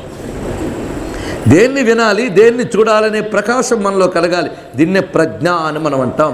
మనలో ప్రజ్ఞారూపంగా ప్రకాశించేవాడు ప్రతి జీవుల్లోని ప్రకాశిస్తున్నాడు. అందువల్లనే పసిపిల్లవాడి అప్పుడే పుట్టిన పసిపిల్లవాడి నోటి మీద తేనె వేసినా వాడు వెంటనే చప్పరిస్తాడు. వాడికి చప్పరించాలన్న ప్రజ్ఞ ఎక్కడి నుంచి వచ్చింది? తదంతర్గతమైన ఈశ్వర చైతన్యం చేత. ఇలా సృష్టిలో ప్రతి వాడి లోపల కూడా ప్రకాశరూపమైన చైతన్యంగా ఉన్నటువంటి వాడు, ప్రకాశించువాడు, ప్రకాశింపజేయువాడు. కనుక వశకాంతౌ శివస్మృత. వశ అనే ధాతువు నుంచి శివశబ్దం ఉత్పన్నమైంది. ప్రకాశ స్వరూపుడు కనుకనే జ్యోతిర్లింగ అని అన్నారు. ఈ జ్యోతిగా ఆయన ఏం చేస్తున్నాడు? ప్రకాశం అందరిలో లీనమయ్యింది. అందరిలో లీనమైన జ్యోతి గనక జ్యోతిర్లింగం అన్నారు. లింగం అంటే లీనమై ఉన్నవాడు అని అర్థం. లీయమానమిదం సర్వం బ్రహ్మణ్యేవహి లీయతే లయనా లింగముచ్యతే అని శాస్త్రవచనములు. సర్వమునందు లీనమై ఉన్నటువంటి ప్రకాశ స్వరూపుడు, చైతన్య స్వరూపుడు గనక జ్యోతిర్లింగ స్వరూపుడు నమశివాయ అని చెప్పబడుతున్నాడు. అలాగే శివ శివ శివ శివ అనగా వశి అవుతుందిట. ఇది కూడా వర్ణ విపర్యయ న్యాయం అని మనం చెప్పుకున్నట్లుగా వశి. వశి అంటే సర్వము తన వశము చేసుకునేవాడెవడో అతడు వశి. ఈ సర్వ జగత్తు శివుడు ఆనలేనిది చీమైనా కుట్టదు అంటాం మనం. ఈ సర్వ జగత్తు ఆయన శాసనంలోనే వెళుతుంది. ఉగ్రాయచ భీమాయచ, ఆయన వశంలో ఉంది ఈ సర్వ జగత్తు. అందుకు వశి, అన్నిటినీ వశం చేసుకునేవాడు. అన్నిటినీ వశం చేసుకునేవాడిని నువ్వు వశం చేసుకోవాలంటే శివ శివ అనుకో, ఆయన నీకు వశమైపోతాడు. ఆయన వశమైతే అన్నీ నీకు వశమవుతాయి. ఇది అందుకే శివనీ నామము సర్వవశ్యకరము శ్రీకాళహస్తీశ్వర. ధూర్జటి కేవల కవితావేశంతో చెప్పలేదు, దర్శనంతో చెప్పాడు, ఉపాసన సిద్ధితో చెప్పినటువంటి గొప్ప పద్యం ఇది. అందుకే నమశివాయచ శివతరాయచ అని చెప్పుకుని అటు తర్వాత జలాంతర్యామి అయిన పరమేశ్వరుడు గురించి వర్ణిస్తున్నారు. మళ్ళీ జలం గురించేనా అంటే నమస్సోమాయచ రుద్రాయచ. సోమతో ప్రారంభించాడు, సోమంతో పూర్తి చేస్తున్నాడు. ఇక్కడ రసస్వరూపుడై ఉన్న పరమేశ్వరుడు. రసము అంటే ఆనందం. నమశివాయ అని ఎప్పుడైతే అన్నామో వెంటనే మనలో పెళ్ళుబికి వచ్చే ఆనంద ప్రవాహంతో మొత్తం నిండిపోయే మన యోగ భూమికలన్నీ కూడా ఆ ఆనంద ప్రవాహ స్వరూపుడు గనక నమస్తీర్థ్యాయచ కూల్యాయచ నమ పార్యాయచ వార్యాయచ నమ ప్రతరణాయచ ఉత్తరణాయచ నమ ఆతార్యాయచ అలార్యాయచ నమ శష్ప్యాయచ ఫేన్యాయ చ నమఃశిఖచ్ఛాయ చ ప్రవాహ్యాయ చ. ఇది కూడా జల వ్యవస్థని చెప్తూ ఉంటుంది. మరొక అంతరార్థం ఏంటంటే తీర్థ్యాయ చ అంటే తీర్థముల యందు ఉన్నవాడు. ప్రతి తీర్థం ఎందుకు అయిందంటే శివుని వల్లే అన్నాడు. తీర్థము అంటే తరింపజేయునది అని అర్థం. గంగా నర్మదా మొదలైన మహానదులన్నీ మనకు తీర్థములు. గంగే యమునే కృష్ణే గోదావరి సరస్వతి నర్మదే సింధు కావేరి రోజు తలంచుకుంటాం. దేశంలో ఏ మూల ఉన్నా దేశం మొత్తంలో ఉన్న నదులను మనం తలంచుకుంటున్నాం. ఆ తీర్థముల యందు అంతర్యామి అయి ఉన్నటువంటి వాడు. తీర్థముల్లోనే కాదు కూల్యాయచ వాటి తీరములందున్నవాడు అని అర్థం. తీర్థాల్లోనే కాకుండా వాటి ఒడ్డుల యందు కూడా ఆయన ఉంటూ ఉంటాడట. అందుకే ప్రతి నది ఒడ్డున శివాలయాలు మనకు కనిపిస్తూ ఉన్నాయి. అందుకే తీర్థముల ఒడ్డున నర్మద దగ్గరికి వెళితే ఓంకారేశ్వరుడు, క్షిప్రా నదిలో ఉజ్జయిని మహాకాళేశ్వరుడు, గంగా నది దగ్గరికి వచ్చేటప్పటికి అయ్య విశ్వేశ్వరుడు, ఇటు గోదావరి దగ్గర త్రయంబకం మొదలుకుని ఎన్ని ప్రతి తీర్థము యొక్క ఒడ్డున కూల్యాయచ తీరాల్లో ఉంటూ ఉన్నటువంటి వాడు. ఎందుకండి అలా ఉన్నాడు అంటే నదుల్లో మునిగిపోయే వారిని ఎంత చక్కగా కాపాడుకుంటాడో ఒడ్డుల్లో తిరిగే వాళ్ళని అలాగే కాపాడుకుంటూ ఉంటాడు. అందుకే 2 చోట్ల ఉంటాడు. నమస్తీర్థాయ చ కూల్యాయ చ నమ పార్యాయ చ అవార్యాయ చ. ఈవల ఒడ్డును ఉండేవాడు ఆవల ఒడ్డును ఉండేవాడికి నమస్కారాలు అన్నారు. చూడండి ఎంత గొప్ప భావమో ఇక్కడ చూడండి చెప్తున్నాడు. ఈవల ఒడ్డును ఉండేవాడు ఆవల ఒడ్డును ఉండేవాట. అంటే ఒక ప్రవాహం వెళుతూ ఉంటే ప్రవాహంలో ఆయన ఉండడమే కాకుండా ప్రవాహానికి ఇరు ఒడ్డుల యందు ఉన్నవాడు. ఇది విశేషం. కదిలి వెళ్ళేది ప్రవాహం, కదలనిది ఒడ్డు. ఒడ్డు కదలకుండా ఉంటేనే మనం ధైర్యంగా కాలు వేయగలం. అక్కడ ఆ ఒడ్డు మించి మళ్ళీ ఇందులో అడుగు వేయగలం. ఆ ఒడ్డులు ఇరు ఒడ్డుల యందు కాపాడేవాడు. ఈ ఒడ్డు నుంచి ఆ ఒడ్డుకు వెళ్ళేటప్పటికీ ఇక్కడి నుంచి పడవెక్కించేవాడు ఆయనే, అక్కడ పడవ దించుకునేవాడు ఆయనే. అలా ఇరు ఒడ్డుల యందు ఉండి కాపాడుకుంటాడండి. అదేమిటో కాదు, జనన మరణ రూప ప్రవాహమైనటువంటి ఈ సంసారానికి ఏవలి ఒడ్డున ఆవలి ఒడ్డున ఉండేవాడు ఆయన.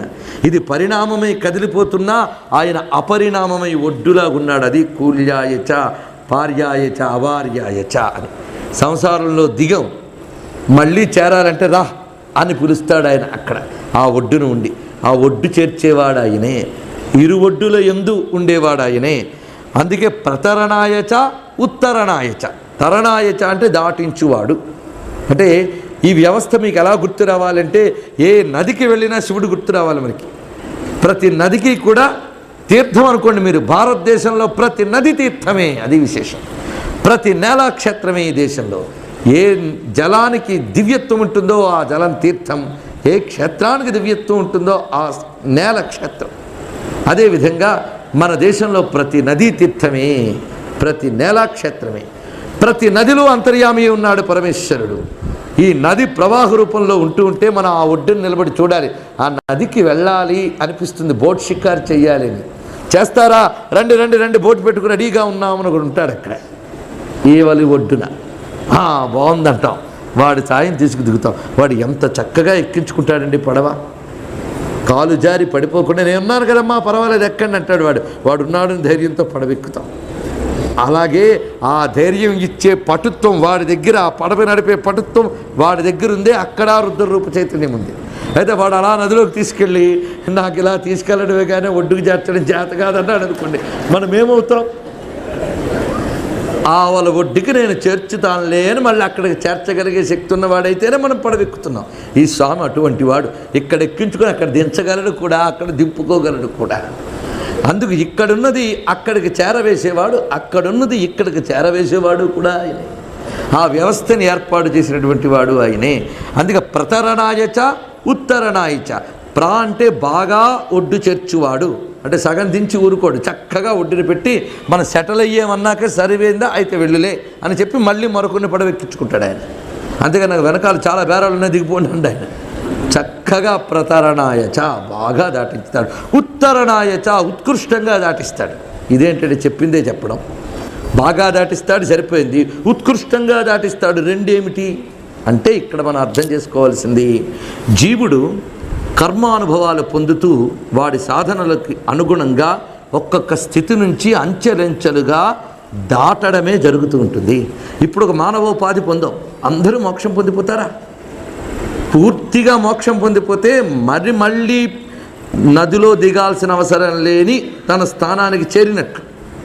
కానీ అలా కాకుండా జీవుడు ఈ సాధనకు అనుగుణంగా ఒక ఉత్తమ స్థితిని పొందుతాడు, లేదా మరొక ఉత్తమ ఉపాధిని పొందుతాడు. అటు తర్వాత సాధన తర్వాత ఇంకా ఉత్తమ అంచెలంచెలుగా వెళ్ళి కైవల్యాన్ని పొందుతారు జీవులు. ఇలా వారి వారి సాధనలకు అనుగుణంగా ఉన్న స్థితి నుంచి ఉన్నత స్థితికి చేర్చేవాడు ప్రతరణాయ, అది విశేషం. అలా కాకుండా మరి తిరిగి రానవసరం లేని పరంధామానికి చేర్చేవాడు ఉత్తరణాయ, అది విశేషం. అందుకు ఉత్తమ లోకములకు ఊర్ధ్వగతులకు జీవుణ్ణి చేర్చేవాడెవడో అతడు ప్రతరణాయ.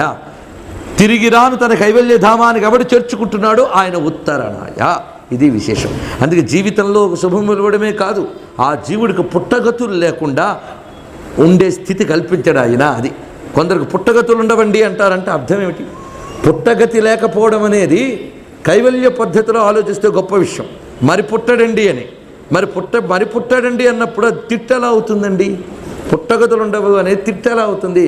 దీని అర్థం తెలుసుకోండి. పుట్టుక లేకపోవడం అంటే పుట్టుక అవసరం లేకపోవడం అనే స్థితి కైవల్యం.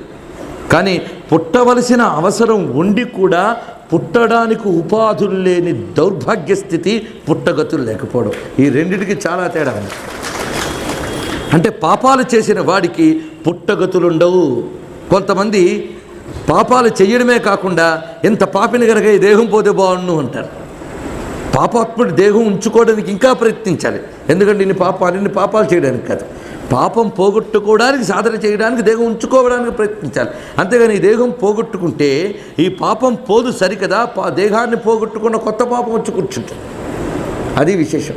అందుకే ఈ దేహంతో ఏమాత్రము పుణ్య సంపాదన చెయ్యకుండా చెయ్యరాని పాపాలు చేస్తే మరొక ఉపాధి దొరకడం మహా కష్టమైపోతుంది. దానితో ఉపాధులు లేక అవస్థలు పడుతూ ఉండవలసిన దుస్థితి ఒకటి ఉంటుంది. దానిని పుట్టగతులు లేకపోవడం అంటారు. వాడికి మరి తరించే సాధనే ఉండదు. వాడు ఆ ఒడ్డుని నిలబడి ఏడుస్తూ ఉండవలసిందే. వాడు ఏ పడవ ఎక్కలేడండి, వాడిని ఎక్కించుకోడు శివుడు. అలా పుట్టగతులు లేని స్థితి లేకుండా ఉత్తమ గతులు కలిగించేవాడు ప్రతరణాయచ.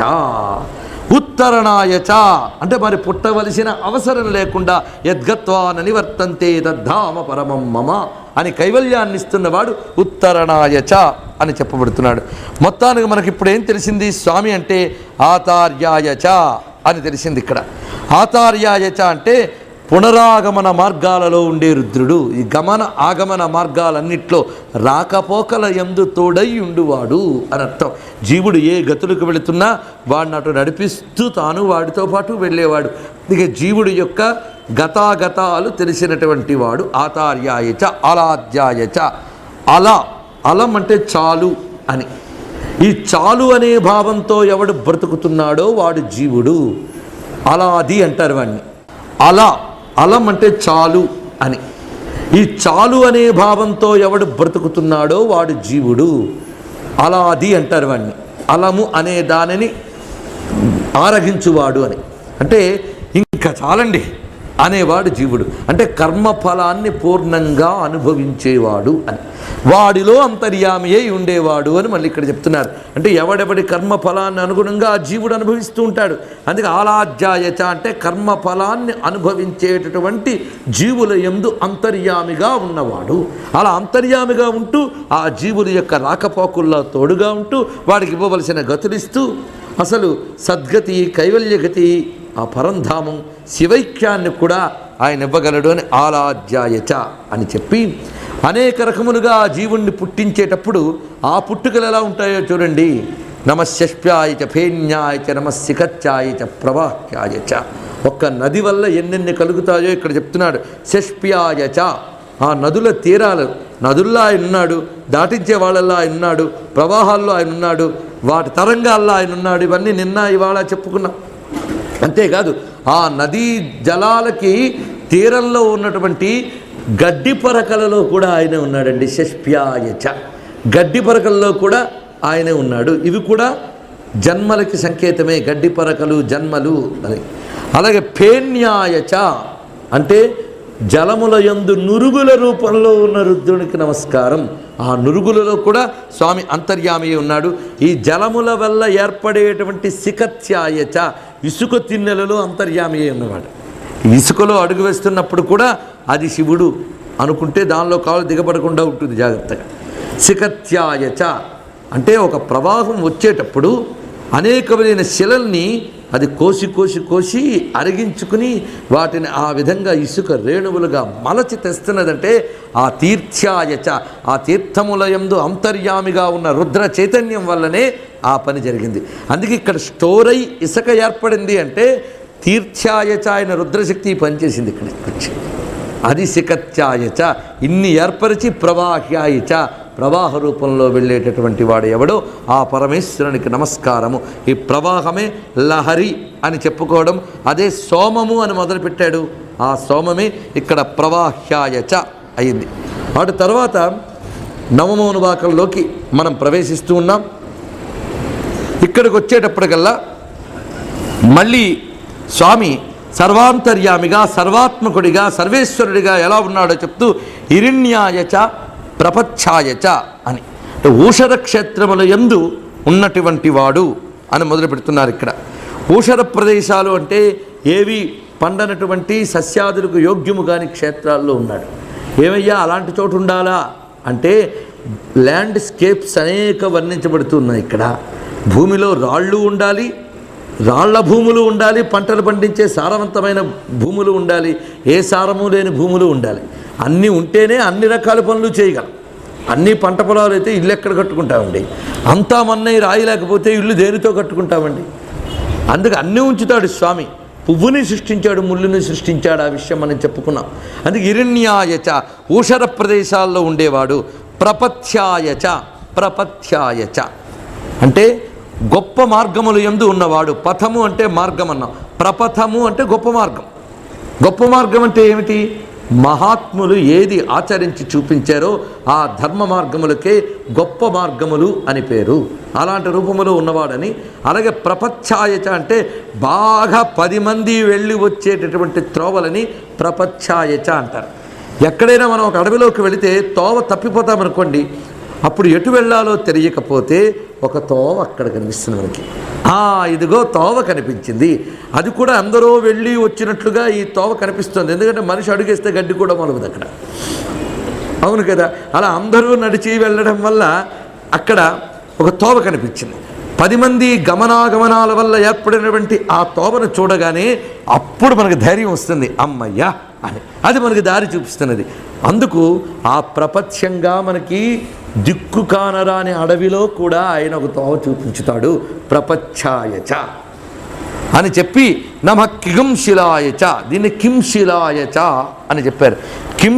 కింశిలాయ అంటే శిలలతో కుత్సితములైన శిలలతో కూడిన మార్గముల యందు ఉండేవాడు. అంటే రాళ్ల మార్గాల్లో ఉండేవాడు. రాళ్ల మార్గములు కూడా ఆయనవే. కింశిలాయ, కిం అంటే యామాత్రము అని కూడా అర్థం. కింశిలాయ చిన్న చిన్న రాళ్ల యందు కూడా ఆయన ఉన్నాడు. అలాగే రాళ్లతో ఏర్పడిన మార్గములందు కూడా ఆయనే ఉన్నాడు. ఇలా ఏర్పరిచినటువంటి వాడు. ఆ రాళ్ళు ఉండడం వల్ల కొన్ని చక్కగా అడుగులు వేసుకుంటూ వెళతాయట. ఆ జంతువులకు ఆ రాళ్ళు అవసరం. ఎన్ని ఏర్పాటు చేస్తున్నాడండి. మనం అనుకుంటాం ప్రకృతి మన కోసం మాత్రమే అని, కానీ ఇంకా చెప్తూనే ఆయన యొక్క సుందరమూర్తిని వెంటనే చూపిస్తుంది. లేకపోతే మన ప్రకృతిలో పరమేశ్వరుడు ఉన్నాడు నిర్గుణంగా వెళ్ళిపోవడమే కాకుండా అక్కడ ఒక్కసారి ఆ సగుణ సుందరాకృతిని కూడా తలంచుకోవాలి గనక నమ కపర్దినేచ పులస్తయేచ అని వర్ణించింది. అంతేకాదు ఈ చదునైన చోట్లు మనం ఏర్పాటు చేసుకుని ఇళ్ళు మొదలైనవి ఏర్పాటు చేస్తే ఆ ఇంటికి కావలసినటువంటివన్నీ సమకూర్చుకుంటాం. మనం ఎన్నెన్ని సమకూర్చుకున్నామో అన్నీ ఆయన వల్లనే సమకూర్చుకున్నాం. వాటన్నిటి యందు ఆయన ఉన్నాడు అని స్పృహ అనుకుంటే అవన్నీ మనల్ని రక్షిస్తాయి. అది చెప్తున్నాడు. నమో గోష్ఠ్యాయచ గృహ్యాయచ. గోష్ఠము అంటే ఆవుల శాలలు. ఇల్లు అనగానే ఒకప్పుడు ఆవుల శాల తప్పకుండా ఉండేది. ఇప్పుడు పాపం ఆవులు వెతుక్కోవలసిన దుస్థితిలో ఉన్నాం మనం. ఆఖరికి ఇప్పుడు తరం వాళ్ళకి పాలు ఎక్కడొస్తాయంటే ప్యాకెట్లోంచే చెప్తారు వాళ్ళు. ఆ స్థితికి మనం వెళ్ళిపోయాం. గోవులు అనే జాతిని మనం మర్చిపోతున్నాం. కానీ పరమేశ్వరుడు గోశాలల యందు ఉంటాట. ఆయనకి చాలా ఇష్టమైన చోట్లవి. గోష్ఠ్యాయచ గోవుల శాల యందు ఉండేవాడు రుద్రుడు. ఆయన కానీ గోష్ఠమునందు ఉన్నాడు అని మనం తలంచుకుంటే ఆవులకి రక్షణ. ఇది విశేషం. ఆ ఆవులకు కూడా రక్షణ కావాలి, వ్యాధులు మొదలైన వాటి నుంచి అవి బాధపడకుండా రక్షించాలి అంటే గోష్ఠములందుండే పరమేశ్వరుడు రక్షించాలి. అలాగే ఆ గోష్ఠములందు ఉండవలసినటువంటి సమస్తములైన సదుపాయములు కూడా సమకూర్చాలి. ఆవుని ఎలా ఉంచాలి, గోష్ఠములు ఎలా ఉంచాలో కూడా మనకు శాస్త్రం చెప్తున్నది. కొందరు ఆవులు పెంచే చోట్లు చూస్తాం మనం, మరి దుర్భరంగా ఉంటాయి. అలా ఉంచితే పాపంట. చాలా శుభ్రంగా ఉంచాలి గోవుల యొక్క శాలని. యజమానే గోశాల శుభ్రం చేస్తే అంతకు మించిన భాగ్యం మరొకటి లేదులేండి. దాన్ని శుభ్రం చేసి చక్కగా ఆవు దేనికి కడతారో ఆ కొయ్య కూడా దేవతాస్థానం, అది విశేషం. దానికి పసుపు కుంకాలు పెట్టాలట. అంతేకాదు శుభ్రమైన ఆ స్థలంలో ఈశాన్యాది దిక్కులు యందు, ఈశాన్యము లేదా తూర్పు ఉత్తరాల్లో ఎక్కడో ఒక దగ్గర దీపాన్ని వెలిగించి దానికి నివేదన చేస్తే ఆ గోవుల యందుండే దేవతలందరూ సంతోషిస్తారట. అలా పూర్వం చూసుకునేవారు గోష్ఠములను. అందుకే ఇంటికన్నా ముందు ఏం చెప్తున్నాడు, గృహ్యాయిచ ముందు గోష్ఠ్యాయిచ చెప్తున్నాడు. అది విశేషం. నీ ఇంటికన్నా ముఖ్యం గోశాల. అందుకే గోష్ఠ్యాయచ గృహ్యాయచ. గోవులశాల యందు ఉండేవాడు ఆయన, గృహముల యందు ఉండేవాడు. ప్రతి గృహంలో రుద్రుడుంటాడు. అందుకు ఆ రుద్రుని ప్రసన్నం చేసుకోవడానికి ఆ గృహంలో సదాచారం, అదేవిధంగా ఈశ్వరార్చన మొదలైనవి పాటిస్తే అందులో ఉన్న రుద్రుడు ఘోరంగా కాకుండా అఘోరంగా ఉండి శాంతిని కలిగిస్తాడు. అందుకే ఇల్లంటూ ఉంటే శివార్చన అంటూ ఉండాలి అన్నారు. మనకు పూర్వకాలంలో కొన్ని శ్లోకాల్లో కూడా చెప్పారు. ఏమనంటే ఎలాంటి ఇల్లయ్యా అంటే అనుకూలవతి, ప్రియవాదిని, వశ్య అయిన భార్య, మాట వినే పిల్లలు, పాడి పంటలకు లోటు లేని లక్షణం, నిత్యం శివార్చన జరిగేది, ఇదయ్యా ఇల్లు అని నిర్వచించారు పూర్వం. ఇల్లు అంటే ఇదిట. అలాంటి ఇల్లు ఎన్ని ఉన్నాయో చూడండి. ఇంటికి వెళ్ళాలంటేనే పాపం యజమానికి భయం, ఆవిడ ఎలా పలకరిస్తుందో అనే స్థితి ఉండకూడదు. ఇంట్లో ముఖం మీదకు నవ్వు లేకుండా అలా ఉండకుండా ప్రియవాదినీచ, ఆయన భార్య ఉండాలి. అలాగే చెప్పారులే అని వెనక్కి తిరిగి వెళ్ళిపోయే కొడుకులే ఎక్కువ కనిపిస్తూ ఉంటారు మనకు. అలా కాకుండా వశ్యాహ పుత్రాహ, తల్లిదండ్రుల మాట విని అణకువ కలిగినటువంటి పుత్రులు, దానికి తోడు శివారాధన. ఇవన్నీ అవి ఉంటాయో అదే ఇల్లు అని చెప్పారు. అయితే ఇవన్నీ కుదరకపోయినా శివారాధన కూడా కుదుర్చుకుంటే అవన్నీ కుదురు. నమో మహద్భ్యో ఋషిభ్యో గురుభ్యో నమః. ఓం నమో భగవతే రుద్రాయ. శివమయమైన సభా సదస్సుకు సవినయ నమస్సులు సమర్పణ చేసుకుంటూ మనకు పూర్వకాలంలో కొన్ని శ్లోకాల్లో కూడా చెప్పారు.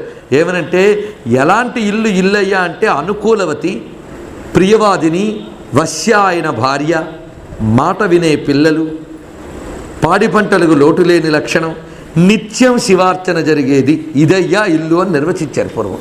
ఇల్లు అంటే ఇదిట. అలాంటి ఇల్లు ఎన్ని ఉన్నాయో చూడండి. ఇంటికి వెళ్ళాలంటేనే పాపం యజమానికి భయం, ఆవిడ ఎలా పలకరిస్తుందో అనే స్థితి ఉండకూడదు. ఇంట్లో ముఖం మీదకు నవ్వు లేకుండా అలా ఉండకుండా ప్రియవాదినీచ, ఆయన భార్య ఉండాలి. అలాగే చెప్పారులే అని వెనక్కి తిరిగి వెళ్ళిపోయే కొడుకులే ఎక్కువ కనిపిస్తూ ఉంటారు మనకు. అలా కాకుండా వశ్యాహ పుత్రాహ, తల్లిదండ్రుల మాట విని అణకువ కలిగినటువంటి పుత్రులు, దానికి తోడు శివారాధన. ఇవన్నీ అవి ఉంటాయో అదే ఇల్లు అని చెప్పారు. అయితే ఇవన్నీ కుదరకపోయినా శివారాధన కూడా కుదుర్చుకుంటే అవన్నీ కుదురుతాయి. గృహ్యాయచ, అది విశేషం. అదయ్యా ఇల్లంటే, భారతీయుల గృహం అంటే. భారతీయుల ఇళ్ళు సుఖాలు అనుభవించడానికి వాళ్ళు సృష్టించుకున్న కొంపలు కావాలి. అవి సదనములు, యజ్ఞ సదనములు, ఈశ్వరారాధన చేసే చోట్లు. అలాంటి గృహములు ఎందున్నవాడు అని అర్థం. పరమేశ్వరుడు గృహాల్లో లేకపోతే ఆ గృహాల్లో అశాంతి రూపమైన ఘోరమే ఉంటుంది. అందుకే ప్రతి గృహాలలో అంతర్యామిగా ఆయన ఉన్నాడు. ఆ ఉన్నవాణ్ణి గ్రహించడమే ఆరాధన అంటే. గృహ్యాయచ, అంతేకాదు తల్ప్యాయచ గేహ్యాయచ అన్నారు. తల్పముల యందు అంతర్యామిగా ఉన్నవాడు అన్నాడు. నీ ఇంట్లోనే కాదయ్యా, నువ్వు వేసుకునే బొంతలలో, పరుపుల్లో, పక్కల్లో, మంచాల్లో కూడా ఉన్న రుద్రుడికి నమస్కారం అన్నాడు. ఇదేమిటండి ఇలా వర్ణిస్తున్నారు అంటే, అక్కడ శివుడు కానీ లేకపోతే ఆ పడుకున్న మంచం పరుపు కింద ఏ పాము వస్తే ఎవడు చూసుకుంటాడండి. అంతా పడుకుంటే కొన్ని పరుపులు ఉంటాయి మనకి, స్పాంజ్ అయితే తలనొప్పి వచ్చేస్తుంది కొందరికైతే బూరుగు పరుపులు, కొందరికి ఏ నల్లో కుడుతుంది లోపల నుంచి, ఏ డస్ట్ బగ్స్ ఉంటాయి, ఎవడికేం తెలుసు. అందుకు తల్పముల యందు కూడా ఘోరాఘోర తత్వాలున్నాయి. అందుకే సృష్టిలో బాధించేది ఎక్కడి నుంచి వస్తుందో మనకు తెలియదు, రక్షించేది ఎక్కడి నుంచి వస్తుందో తెలియదు. కానీ బాధించేది, రక్షించేది ఎక్కడి నుంచి వస్తుందో ఆయనకి తెలుసు. ఆయన శక్తులు. అందుకే ప్రతి చోట రుద్రుడు ఘోరాఘోర రూపాలతో ఉన్నాడని తెలుసుకున్నప్పుడు నువ్వు మంచంపై పరుపు పరచేటప్పుడు శివ అనుకుంటావు, పడుకునేటప్పుడు శివ అనుకుంటావు, తిరిగి ఆ పరుపు మడిచేటప్పుడు శివ అనుకుంటావు. అప్పుడు నీ పడక శివం, నువ్వు లేవడం శివం, నీ బ్రతుకు శివం. అందుకే తల్ప్యాయచ అన్నారు. తల్పముల యందు కూడా అంతర్యామి అయి ఉన్నాడు శివుడు. అంతేకాదు ఒక్కొక్కరు ఒక్కొక్క రకంగా మామూలు ఇల్లు కొందరు కట్టుకుంటే గేహ్యాయచ పెద్ద పెద్ద మేడలు కొందరు కట్టుకుంటారు. నువ్వు ఎన్ని అంతస్తులు కట్టుకున్నా అన్ని అంతస్తుల్లో నీ రుద్రుడున్నాడు. కుటీరముల్లో ఉన్నది ఆయనే, పెద్ద పెద్ద మేడల యందు ఉన్నవాడు కూడా ఆయనే. ఇలా వివరిస్తూ ఆ పరమేశ్వరుడు కాఠ్యాయచ, ఇక్కడి నుంచి అనేక రకములైన మార్గములు కూడా వివరిస్తున్నారు. అలాగే జలముల యొక్క స్వరూపాన్ని కూడా చెప్తున్నారు. పరమేశ్వరుడు బహుమార్గములు యందున్నాడు. రాళ్ల మార్గాలు, నీటి మార్గాలు, అన్ని మార్గములు ఆయనే. కొన్ని మార్గాలేమో కాలిబాటకు సరిపోయేవి, అవి చెప్పుకున్నాం మనం. కొన్ని మార్గాలు రథాదులు వెళ్ళడానికి, కొన్ని మార్గాలు కొన్ని గుంపులు ప్రయాణించడానికి, కొన్ని రాళ్ల మార్గాలు, కొన్ని బురద మార్గాలు, కొన్ని ఇసుక మార్గాలు, ఇన్ని రకాల మార్గాలు ఉన్నాయండి. అందుకే పథీనాం పతే నమః నమస్కరించుకున్నాం. ప్రతి మార్గంలో పరమేశ్వరుడు ఉన్నాడని తెలుసుకుంటే మల్లపులలో ఉన్న మలసి నా తోడున్న మలపట్టి దొర నాదు మన్నీడవు అంట. ప్రతి మలుపులో పరమేశ్వరుడు ఉన్నాడు అని తెలుసుకునేవాడికి వాడు కొండలెక్కినా, నేలపై నడిచినా, నదుల మార్గాల్లో నడిచినా ఈశ్వర రక్ష వాడికి ఉంటుంది. అది మనకు తెలియజేస్తున్నాడు ఈ మహర్షి. కాఠ్యాయచ అంటే కంటకాలతో కూడుకునేటటువంటి కష్టంతో వెళ్ళవలసిన ప్రదేశముల్లో ఉన్న రుద్రునికి నమస్కారము. అంటే ముళ్ళ బాటల్లో ఉండేవాడు. అయ్యా అలాంటి చోట ఆయన ఉండాలా అంటే ఉండాలి. ఆ ముళ్ళునే దాటి నేను వెళ్ళలేనండి, ముళ్ళ కంపలు దాటి వెళ్ళలేనంటే ముళ్ళే లేకపోతే మనం కంచెలు ఎలా వేసుకుంటామండి? ముళ్ళ కంచెలు వేసుకుంటున్నామా లేదా? ఎందుకు? కొందరు రాకూడదని అని. అలాగే నువ్వు వెళ్ళకూడదని ఆయన కొన్ని చోట్ల ముళ్ళు పెట్టేశాడు ఆయన. అలాగే కొన్నిటికి రక్షాస్థానాలుగా ముళ్ళు పెట్టాడు కొన్ని చెట్లకి. ఆ చెట్లకు అవి రక్షట. ఆ ముళ్ళు చెట్టునేమి చేయట్లే, కానీ దానికి రక్ష అయి ఉన్నది. ఇలాగ కంటకాదులను కూడా ఏర్పరిచినటువంటి ఆ పరమేశ్వరుడు ఎంత ప్లాన్డ్గా, ఎంత పద్ధతిగా ప్రకృతిని నిర్వహిస్తున్నాడో చూడండి. అదేవిధంగా గహ్వరేష్ఠాయచ అంటే నిమ్నము ఉన్నతము. ఆయన పర్వత గుహలలో ఉండేటటువంటి వాడు, గుహలలో సంచరించే పరమేశ్వరుడు.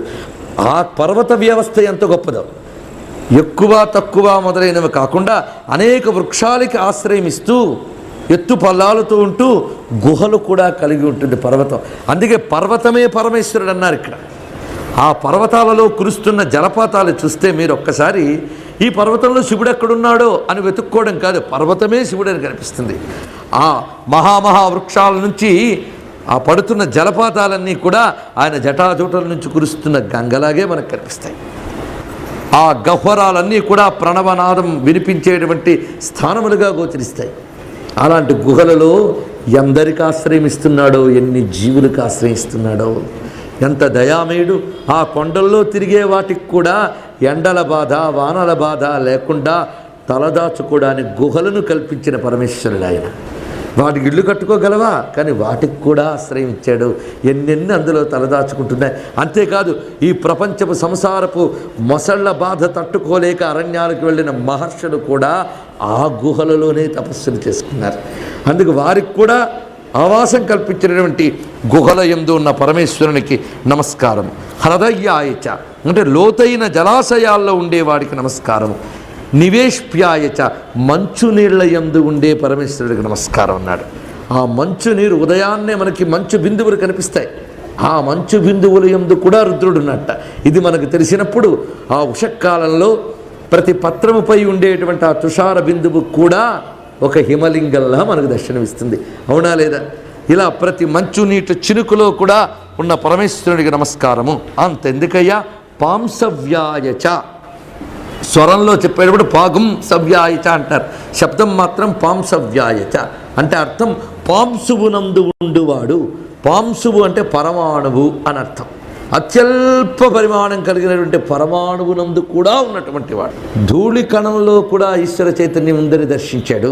అందులో కూడా ఘోరాఘోర రూపమైన రుద్ర చైతన్యం ఉంది. అది నువ్వు తెలుసుకుని శివాన్ని నమస్కరిస్తే ఆ ధూళి కణం వల్ల కూడా నీకు ప్రమాదం కలగకుండా కాపాడుకోగలడు ఆయన. అది రజస్యాయచ, ఇది విశేషం. అలాగే శుష్క్యాయచ హరిత్యాయచ అంటే ఎండిన కర్రల రూపంలో ఉన్న రుద్రునికి నమస్కారం, పచ్చి కర్రల రూపంలో ఉన్న రుద్రునికి నమస్కారం. అయితే ఎండు గొప్పదా పచ్చి గొప్పదా ప్రశ్నించండి. కొంచెం ఆలోచిస్తే ఏది గొప్పదో మనం తేల్చగలమా? మంట వెలిగించాలంటే పచ్చి కర్రలతో లాభం లేదు. ఆ పచ్చి కర్రలు మళ్ళీ ఔషధులకు మనకు వస్తాయి. అది అక్కర్లేదు అంటే మళ్ళీ లాభం లేదు. అందుకు అక్కడ శుష్కము ఎంత అవసరమో ఇక్కడ హరితము అంతే అవసరం. ఇక్కడ హరితము ఎంత అవసరమో అక్కడ శుష్కము అంతే అవసరం. అందుకే ఎండించేవాడు ఆయనే, తడి చేసేవాడు ఆయనే. తడిలో పొడిలో ఉండేవాడు పరమేశ్వరుడే.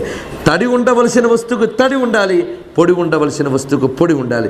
రెండిటికి దేనికి ఉండవలసిన లక్షణం దానికి ఉండాలి. మీరు ఒక మామిడి పండు తీసుకున్నా అనుకోండి, అందులో రసమే లేక ఎండిపోయి ఉంటే పారేస్తాం, అవునా లేదా? అలాగే ఒక పొడి వస్తువుని తీసుకుంటే అది అలా రసం కారుతూ ఉంటే దాన్ని పారేస్తాం. అందుకే దేనికి ఏది ఉండాలో దానికి అది ఉండాలి, అవునా లేదా? అందుకే దానికి తడి లక్షణం, పొడి దానికి పొడి లక్షణం కలిగించే పరమేశ్వరుడు ఈ తడి పొడి చోట్ల యందు కూడా మనకు శివము కలిగించుగాక. శుష్కాయచ హరిత్యాయచ. అలాగే లోప్యాయచ ఉలప్యాయచ అని చెప్తున్నాడు. లోప్యాయచ అంటే గడ్డి కూడా మొలవనటువంటి కఠిన స్థలాలలో ఉండే రుద్రుడు అన్నారు. రాళ్ల సీమండి అంటాం, కానీ ఆ రాళ్ల నుంచే ఎన్నెన్ని తయారు చేసుకుంటున్నాం. ఎన్ని రకాల రాళ్ళు ఉన్నాయండి. అందుకే మనకి అశ్మాచమే మృత్తికాచమే అని చమకంలో చెప్పుకుంటున్నాం. నాకు రాళ్ళు ఇవ్వయ్యా, మట్టి ఇవ్వయ్యా అని అడుగుతున్నాం. మట్టి కావాలా రాళ్ళు కావాలా? వాడు మట్టి అడుగుతున్నాడండి, ఏదో మనకి అక్కర్లేదన్నట్టు అని మట్టి మీద నిలబడే మనం ఉంటాం. మట్టి లేకపోతే ఎలా బతకగలం? అంటే అశ్మాచమే ఎన్ని రకాల రాళ్ళండి. మార్బుల, గ్రనైట, నాపరాయ, ఏ రాయి? ప్రతి రాయిలోని పరమేశ్వరుడే. అందుకు గడ్డి కూడా మొలవనటువంటి ప్రదేశాలు కూడా ఏర్పాటు చేసిన వాడు. అంటే ఏ విధమైనటువంటి కెమెరా ఫోకస్ చేస్తుందో వేదం చూడండి. ఇక్కడ అన్ని ల్యాండ్స్కేప్స్ చూపిస్తుంది, అన్ని జలాశయాలు చూపిస్తుంది, ఆకాశంలో ఉన్న బహువిధ మార్గములు చూపిస్తుంది, జీవ వ్యవస్థను చూపిస్తుంది.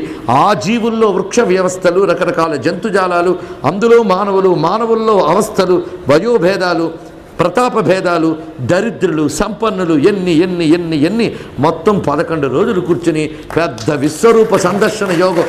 ఎంతకంటే పెద్ద స్కోప్ ఎవడివ్వగలడండి? అయితే ఇంత చూపిస్తూ కూడా కన్ఫ్యూజన్ కాకుండా ఇంత ఒక్కటే అని ఏకత్వం ఇచ్చి ఇదే శివం అని ఒక్క రత్నాన్ని చేతిలో పెడుతున్నది. అది ఇందులో ఉన్నటువంటి ఆంతర్యం. లోప్యాయచ ఉలప్యాయచ. ఉలప్యాయచ అంటే తృణాదులతో సమృద్ధమైన స్థలములు, అంటే చక్కగా గడ్డి మొలిచి బల్బజము మొదలైన తృణములతో, గడ్డిలో రకాలు చెప్తున్నాడు ఇక్కడ. అనేక రకములైన గడ్డిలతో నిండినటువంటి భూముల యందు ఉన్నటువంటి వాడికి మొత్తానికి ఊర్వ్యాయచ, ఉర్వి యందు ఉన్నవాడు అంటే పృథివీ యందు అంతర్యామి అయి ఉన్న పరమేశ్వరుడు. ఈ భూమే ఈశ్వర స్వరూపము. శివుని అష్టమూర్తుల్లో ఒకటి ఈ భూమి. ఈ భూమిలో కూడా ఘోరాఘోర లక్షణం ఉందని మనకు అనుభవమే. అందుకు ఆ భూమి కూడా మనకు శివమై ఉన్నందు గనకనే మనం ఇలా కూర్చోగలిగి వినగలుగుతూ ఉన్నాం. అందుకు భూమి మనకు అనుకూలించాలి, శివమవాలి. అందుకు పృథివీ యందు ఉన్న పరమేశ్వరుడికి నమస్కారము. ఈ పృథివీ యందే నదుల యందు ఉండే తరంగాల రూపంలో ఉన్న రుద్రునికి నమస్కారం అని చెప్పి, పర్ణముల యందు ఉండే స్వామికి నమస్కారము అంటే ఆకులలో ఉండే స్వామి. ప్రతి ఆకులో పరమేశ్వరుడు ఉన్నట్ట. అందుకే వాటిని ఔషధులుగా మనం వాడుకుంటూ ఉన్నాం. పచ్చి ఆకులలో ఉన్న పరమేశ్వరుడికి నమస్కారం అన్నాడు. పచ్చి ఆకుల్లోంచి మనం రసం తీసుకుంటాం. ఆ రసాలు ఔషధులకి. బిల్వం వల్ల, కరివేపాకుతో అన్ని రోగాలు పోతాయట. మనం తినేటప్పుడు తీసి పక్కన పెట్టేయడం ఒక అలవాటు. సామెత ఉందేమో కానీ కరివేపాకు పక్కన తీసి పెట్టేవాడంత మూర్ఖుడు పరకుడు ఉంటాడు. కరివేపాకు చాలా ఔషధీ విలువలు ఉన్నటువంటిది. అయితే ఇది వైద్యం సబ్జెక్ట్ కాదు కనుక రేపటి నుంచైనా కరివేపాకును తినాలని కోరికతో చెప్తున్నాను నేను. కరివేపాకు చాలా రోగాలకు మందది. ఆ కరివేపాకు, కొత్తిమీర, ఇటువైపు బిల్వదళం, ఇవన్నీ ప్రతి పత్రములో ఔషధుల శక్తులు ఉన్నాయి. ఆ ఔషధీనాం పతయే నమః ఆయన రుద్రుడు ఉన్నాడు గనక ఆ ఆకులు తిని ఏమైనా ఆకుకూరలో ఏంటో కొనుక్కుంటున్నామా లేదా? ఆ ఆకులు తిని మనం ఆరోగ్యం తెచ్చుకుంటున్నాం కదా. మరి ఆకులలో ఉన్నటువంటి అన్న ప్రదాత అన్నానాం పతయే నమః ఉన్నాడు కనుక పర్ణ్యాయచ నమః, ఆకుల యందు ఉన్న రుద్రుడికి నమస్కారం. సరే అండి, పచ్చి ఆకుల్లో అయితే రసం ఉంటుంది, అందుకు ఎండుటాకులేవి శివుడు కావండి అంటే పర్ణసజ్జాయచ నమః, ఎండిన ఆకుల గుంపులో ఉన్న రుద్రుడికి నమస్కారం అన్నారు. పచ్చి ఆకులలోనూ ఆయనే, ఎండుటాకుల్లోనూ ఆయనే. అందుకే ఎండినాకులు కొన్ని ఔషధులకు వాడుకుంటాం. కరివేపాకు ఎండబెట్టి అది ఎండకపోతే వేయించేనా ఎండు చేసి దాన్ని వాడుకోవడం ఉన్నది. పర్ణసజ్జాయచ, ఆ ఎండుటాకులు కూడా ఈశ్వరుని యొక్క సంకల్పమే. అయ్యా, ఎండుటాకులు అడవుల్లో రాలి పడిపోతూ ఉంటాయి. పండి ఎండిన ప్రతి ఆకు ఒక పచ్చని ఆకు పుట్టుకకి చోటిస్తుందండి. అది విశేషం. అలా పడినటువంటి ఆ ఎండుటాకుల పండుటాకులు ఏవైతే ఉంటాయో అవి మనకి ఎన్ని జాడలు చెప్తాయో. అడవిలో మనం వెళుతూ ఉంటే ఆ పండుటాకులు కానీ చప్పుడు చేసేయా ఈ కింద నుంచి ఏదో కదిలి వెళ్ళిందని మనం జాగ్రత్త పడతాం. ఎన్ని చేస్తున్నాయో చూడండి. అందుకు ఎండిన ఆకుల గుంపులలో ఉన్న రుద్రుడికి నమస్కారం. ఆ ఎండుటాకుల గుంపులో పడుకున్నది మనకు కనబడకపోతే అడుగు వేస్తే ఒకటి ఇచ్చుకుంటుంది కూడా. అందుకు అది ఘోరంగా ఇవ్వకుండా శివుణ్ణి తలంచుకుంటే ఇక్కడ నేనున్నాను అని సైగ ఇస్తుంది. దాంతోనైనా కాపాడబడతాం. అందుకే పచ్చనాకులలోని ఎండుటాకులలోని ఉన్న రుద్రునికి నమస్కారం. ఏమి విస్తృతమైన దృష్టినిచ్చిందండి. ఏం మర్చిపోయాడో చెప్పండి రుద్రుల్లో. ఇలా వివరించి పరమేశ్వరుని యొక్క ప్రతాప స్వరూపాన్ని వర్ణిస్తూ నమోపగురమాణాయ చాభిఘ్నతే చ నమ ఆఖ్యదతే చ ప్రఖ్యదతే చ నమో భక్కిరికేభ్యో దేవానాగం హృదయేభ్యః. అపగురమాణాయ అంటే ఆయుధాలని ఎత్తి పట్టుకున్న రుద్రునికి నమస్కారము, వాటితో దెబ్బతీసే రుద్రునికి నమస్కారము. వాడి వాడి పాపాన్ని అనుసరించి కొందరిని ఆఖ్యదతే, కొందరిని ప్రఖ్యదతే. కొందరిని ఆ మాత్రం కొడతట, కొందరిని బాగా బాగుతట. ఒకే సంఘటన కొందరిని బాగా ఖర్చు వేస్తుంది, కొందరిని కొంచెం ఖర్చు వేస్తుంది, కొందరిని ఏమీ ఖర్చు వేయదు. మరి సంఘటన ఒకటేనే అంటే వాడిలో వాడు గ్రహించిన ఈశ్వర చైతన్యం బట్టి, వాడికొచ్చిన ఆ జ్ఞానం బట్టి వాడు దానికి అనుగుణంగా స్పందిస్తాడు. అది వాడి యొక్క పుణ్య విశేషానుగుణంగా పరమేశ్వరుడు ఆ బాధుడిలో కూడా వెరైటీస్ చూపిస్తాడండి. ఆఖ్యదతే చ ప్రఖ్యదతే చ. అలాంటి పరమేశ్వరుడు ఇప్పుడు మనకు అర్థమైంది ఏమిటి? అన్ని విధములుగా ఈ లోకములో నమో భక్కిరికేభ్యో. కిరికేభ్య అంటే వెదజల్లువాడు. కిరంతి అంటే వెదజల్లుట. కిరికేభ్య అంటే వెదజల్లువాడు. ఏమిటి వెదజల్లుతున్నాడు? హింసిస్తున్నాడు అనుకుంటే బాణాలు వెదజల్లుతున్నాడు, రక్షిస్తున్నాడు అనుకుంటే సంపదలు వెదజల్లుతున్నాడు. అలా వెదజల్లుతున్న పరమేశ్వరుడు ఆయన ఆపు అని ఏ దేవత అనలేరట.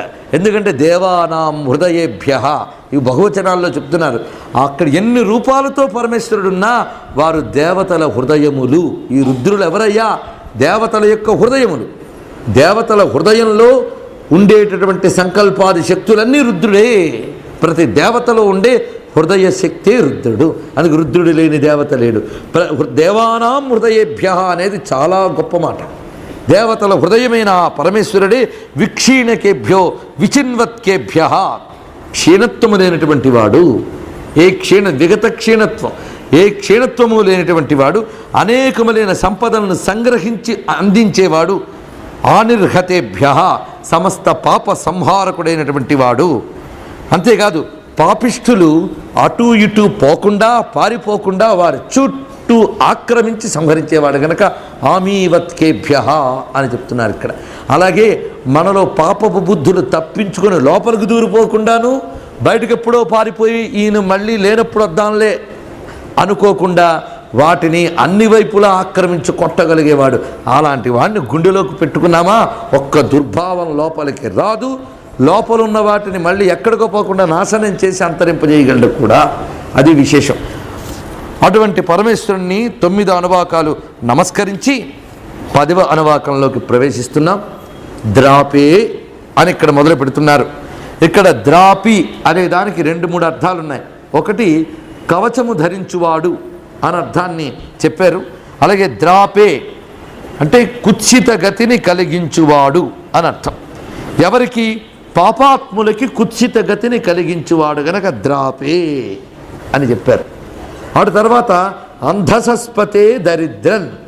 ఈ 2 సంబోధనలు చూడండి ఇక్కడ. అంధసస్పతే, అంధసములు అంటే అన్నములు అని అర్థం. అంధసస్పతే అంటే అన్నములకు పతి అయినవాడా అంటే. అన్నములు అంటే ఐశ్వర్యములు అని అర్థం. ముందే చెప్పుకున్నాం మనం. ఐశ్వర్యములకు పతి అయినవాడా అని అర్థం అంధసస్పతే అని. వెంటనే ఏమంటున్నాడు చూడండి, దరిద్రన్, ఓ దరిద్రుడా అని సంబోధించారు. ఏమిటండి? ఐశ్వర్యములకు పతి అయినవాడా అని అక్కడ సంబోధించి వెంటనే ఓ దరిద్రుడా అని సంబోధించడం ఏంటండి? ఐశ్వర్యాలు ఉన్నవాడు ఎప్పుడైనా దరిద్రుడు అవుతాడా? ఏమిటి పరస్పర విరుద్ధం? అంటే సంపన్నుని యందు ఏ చైతన్యం ఉందో దరిద్రుని యందు అదే చైతన్యంగా ఉన్నవాడు అని అర్థం మనం చెప్పుకుంటాం. అంతేకాదు ఎన్ని సంపదలున్నా ఈశ్వరుడు దరిద్రుడే. దరిద్రుడు అంటే లేనివాడు అని అర్థం. ఈ లేనివాడు అనేది రెండు విధాలు. ఎలాగూ అంటే అవసరమైనవి లేనివాడు దరిద్రుడు, అసలు వేటి అవసరం లేనివాడు ఆ దరిద్రుడు పరమేశ్వరుడు. ఇది విశేషం. మనకు అవసరాలు ఎన్నో ఉన్నాయి, అందుకు అవి తీర్చుకునే వనరులు లేకపోతే మనం దరిద్రుడు. ఆయనకి వేటి అవసరం లేదు. ఈ మాట చూడండి, అంధసస్పతే దరిద్రం. అదే గొప్ప విశేషం. అన్ని సంపదలుండి కూడా ఏ సంపద తనకు అక్కర్లేకుండా ఉండగలడా ఎవడైనా? ఒక్క పరమేశ్వరుడే అలా ఉండగలండి. ఎన్ని సంపదలు ఆయన దగ్గర ఉన్నాయి. సంపదలన్నీ ఆయన దగ్గరే ఉన్నాయి. ఆయన మించిన సంపద లేదు కనుకే ఈశ్వర, మహేశ్వర, పరమేశ్వర, సర్వేశ్వర, జగదీశ్వర, ఈశ్వర శబ్దాలన్నీ ఆయనకే వాడాం. ఈశ్వర అంటేనే ఐశ్వర్యమయుడు. మరి అన్ని ఈశ్వర శబ్దాలు ఉండి కూడా ఏమీ లేనివాడండి ఆయన. అంటే ఈ ఐశ్వర్యములన్నీ నా కోసం కాదయ్యా, జగత్తు కోసం అన్నాడు ఆయన. అందుకే సృష్టించిన ధనమగ్నిర్ధనం వాయుర్ధనం సూర్యోధనం వసువు ఏవైతే ఉన్నాయో ఇవన్నీ కూడా సృష్టి కోసం నేను సృష్టించిన ఐశ్వర్యములు, కానీ ఈ ఐశ్వర్యాలేవి నా కోసం కాదు. ఇంత బంగారం సృష్టించాడు, అందుకు బంగారం అంతా ఆయన దగ్గర ఉందంటే మొహం చూస్తేనే తెలుస్తుందండి, శరీరం చూస్తేనే తెలుస్తుంది. ఎందుకంటే ఒంటి నిండా బంగారం దిగేసుకున్నాడు వాడు, అందుకు వాడికి బంగారం బాగా ఉందని తెలిసిందండి అంటాడు. ఈ పరమేశ్వరుడు మాత్రం ఇన్ని ఐశ్వర్యాలున్నా ఒంటి మీద ఒక్క ఐశ్వర్యం ఉంటుందండి. దరిద్ర వేషం ఈయన దగ్గర కనిపిస్తుంది.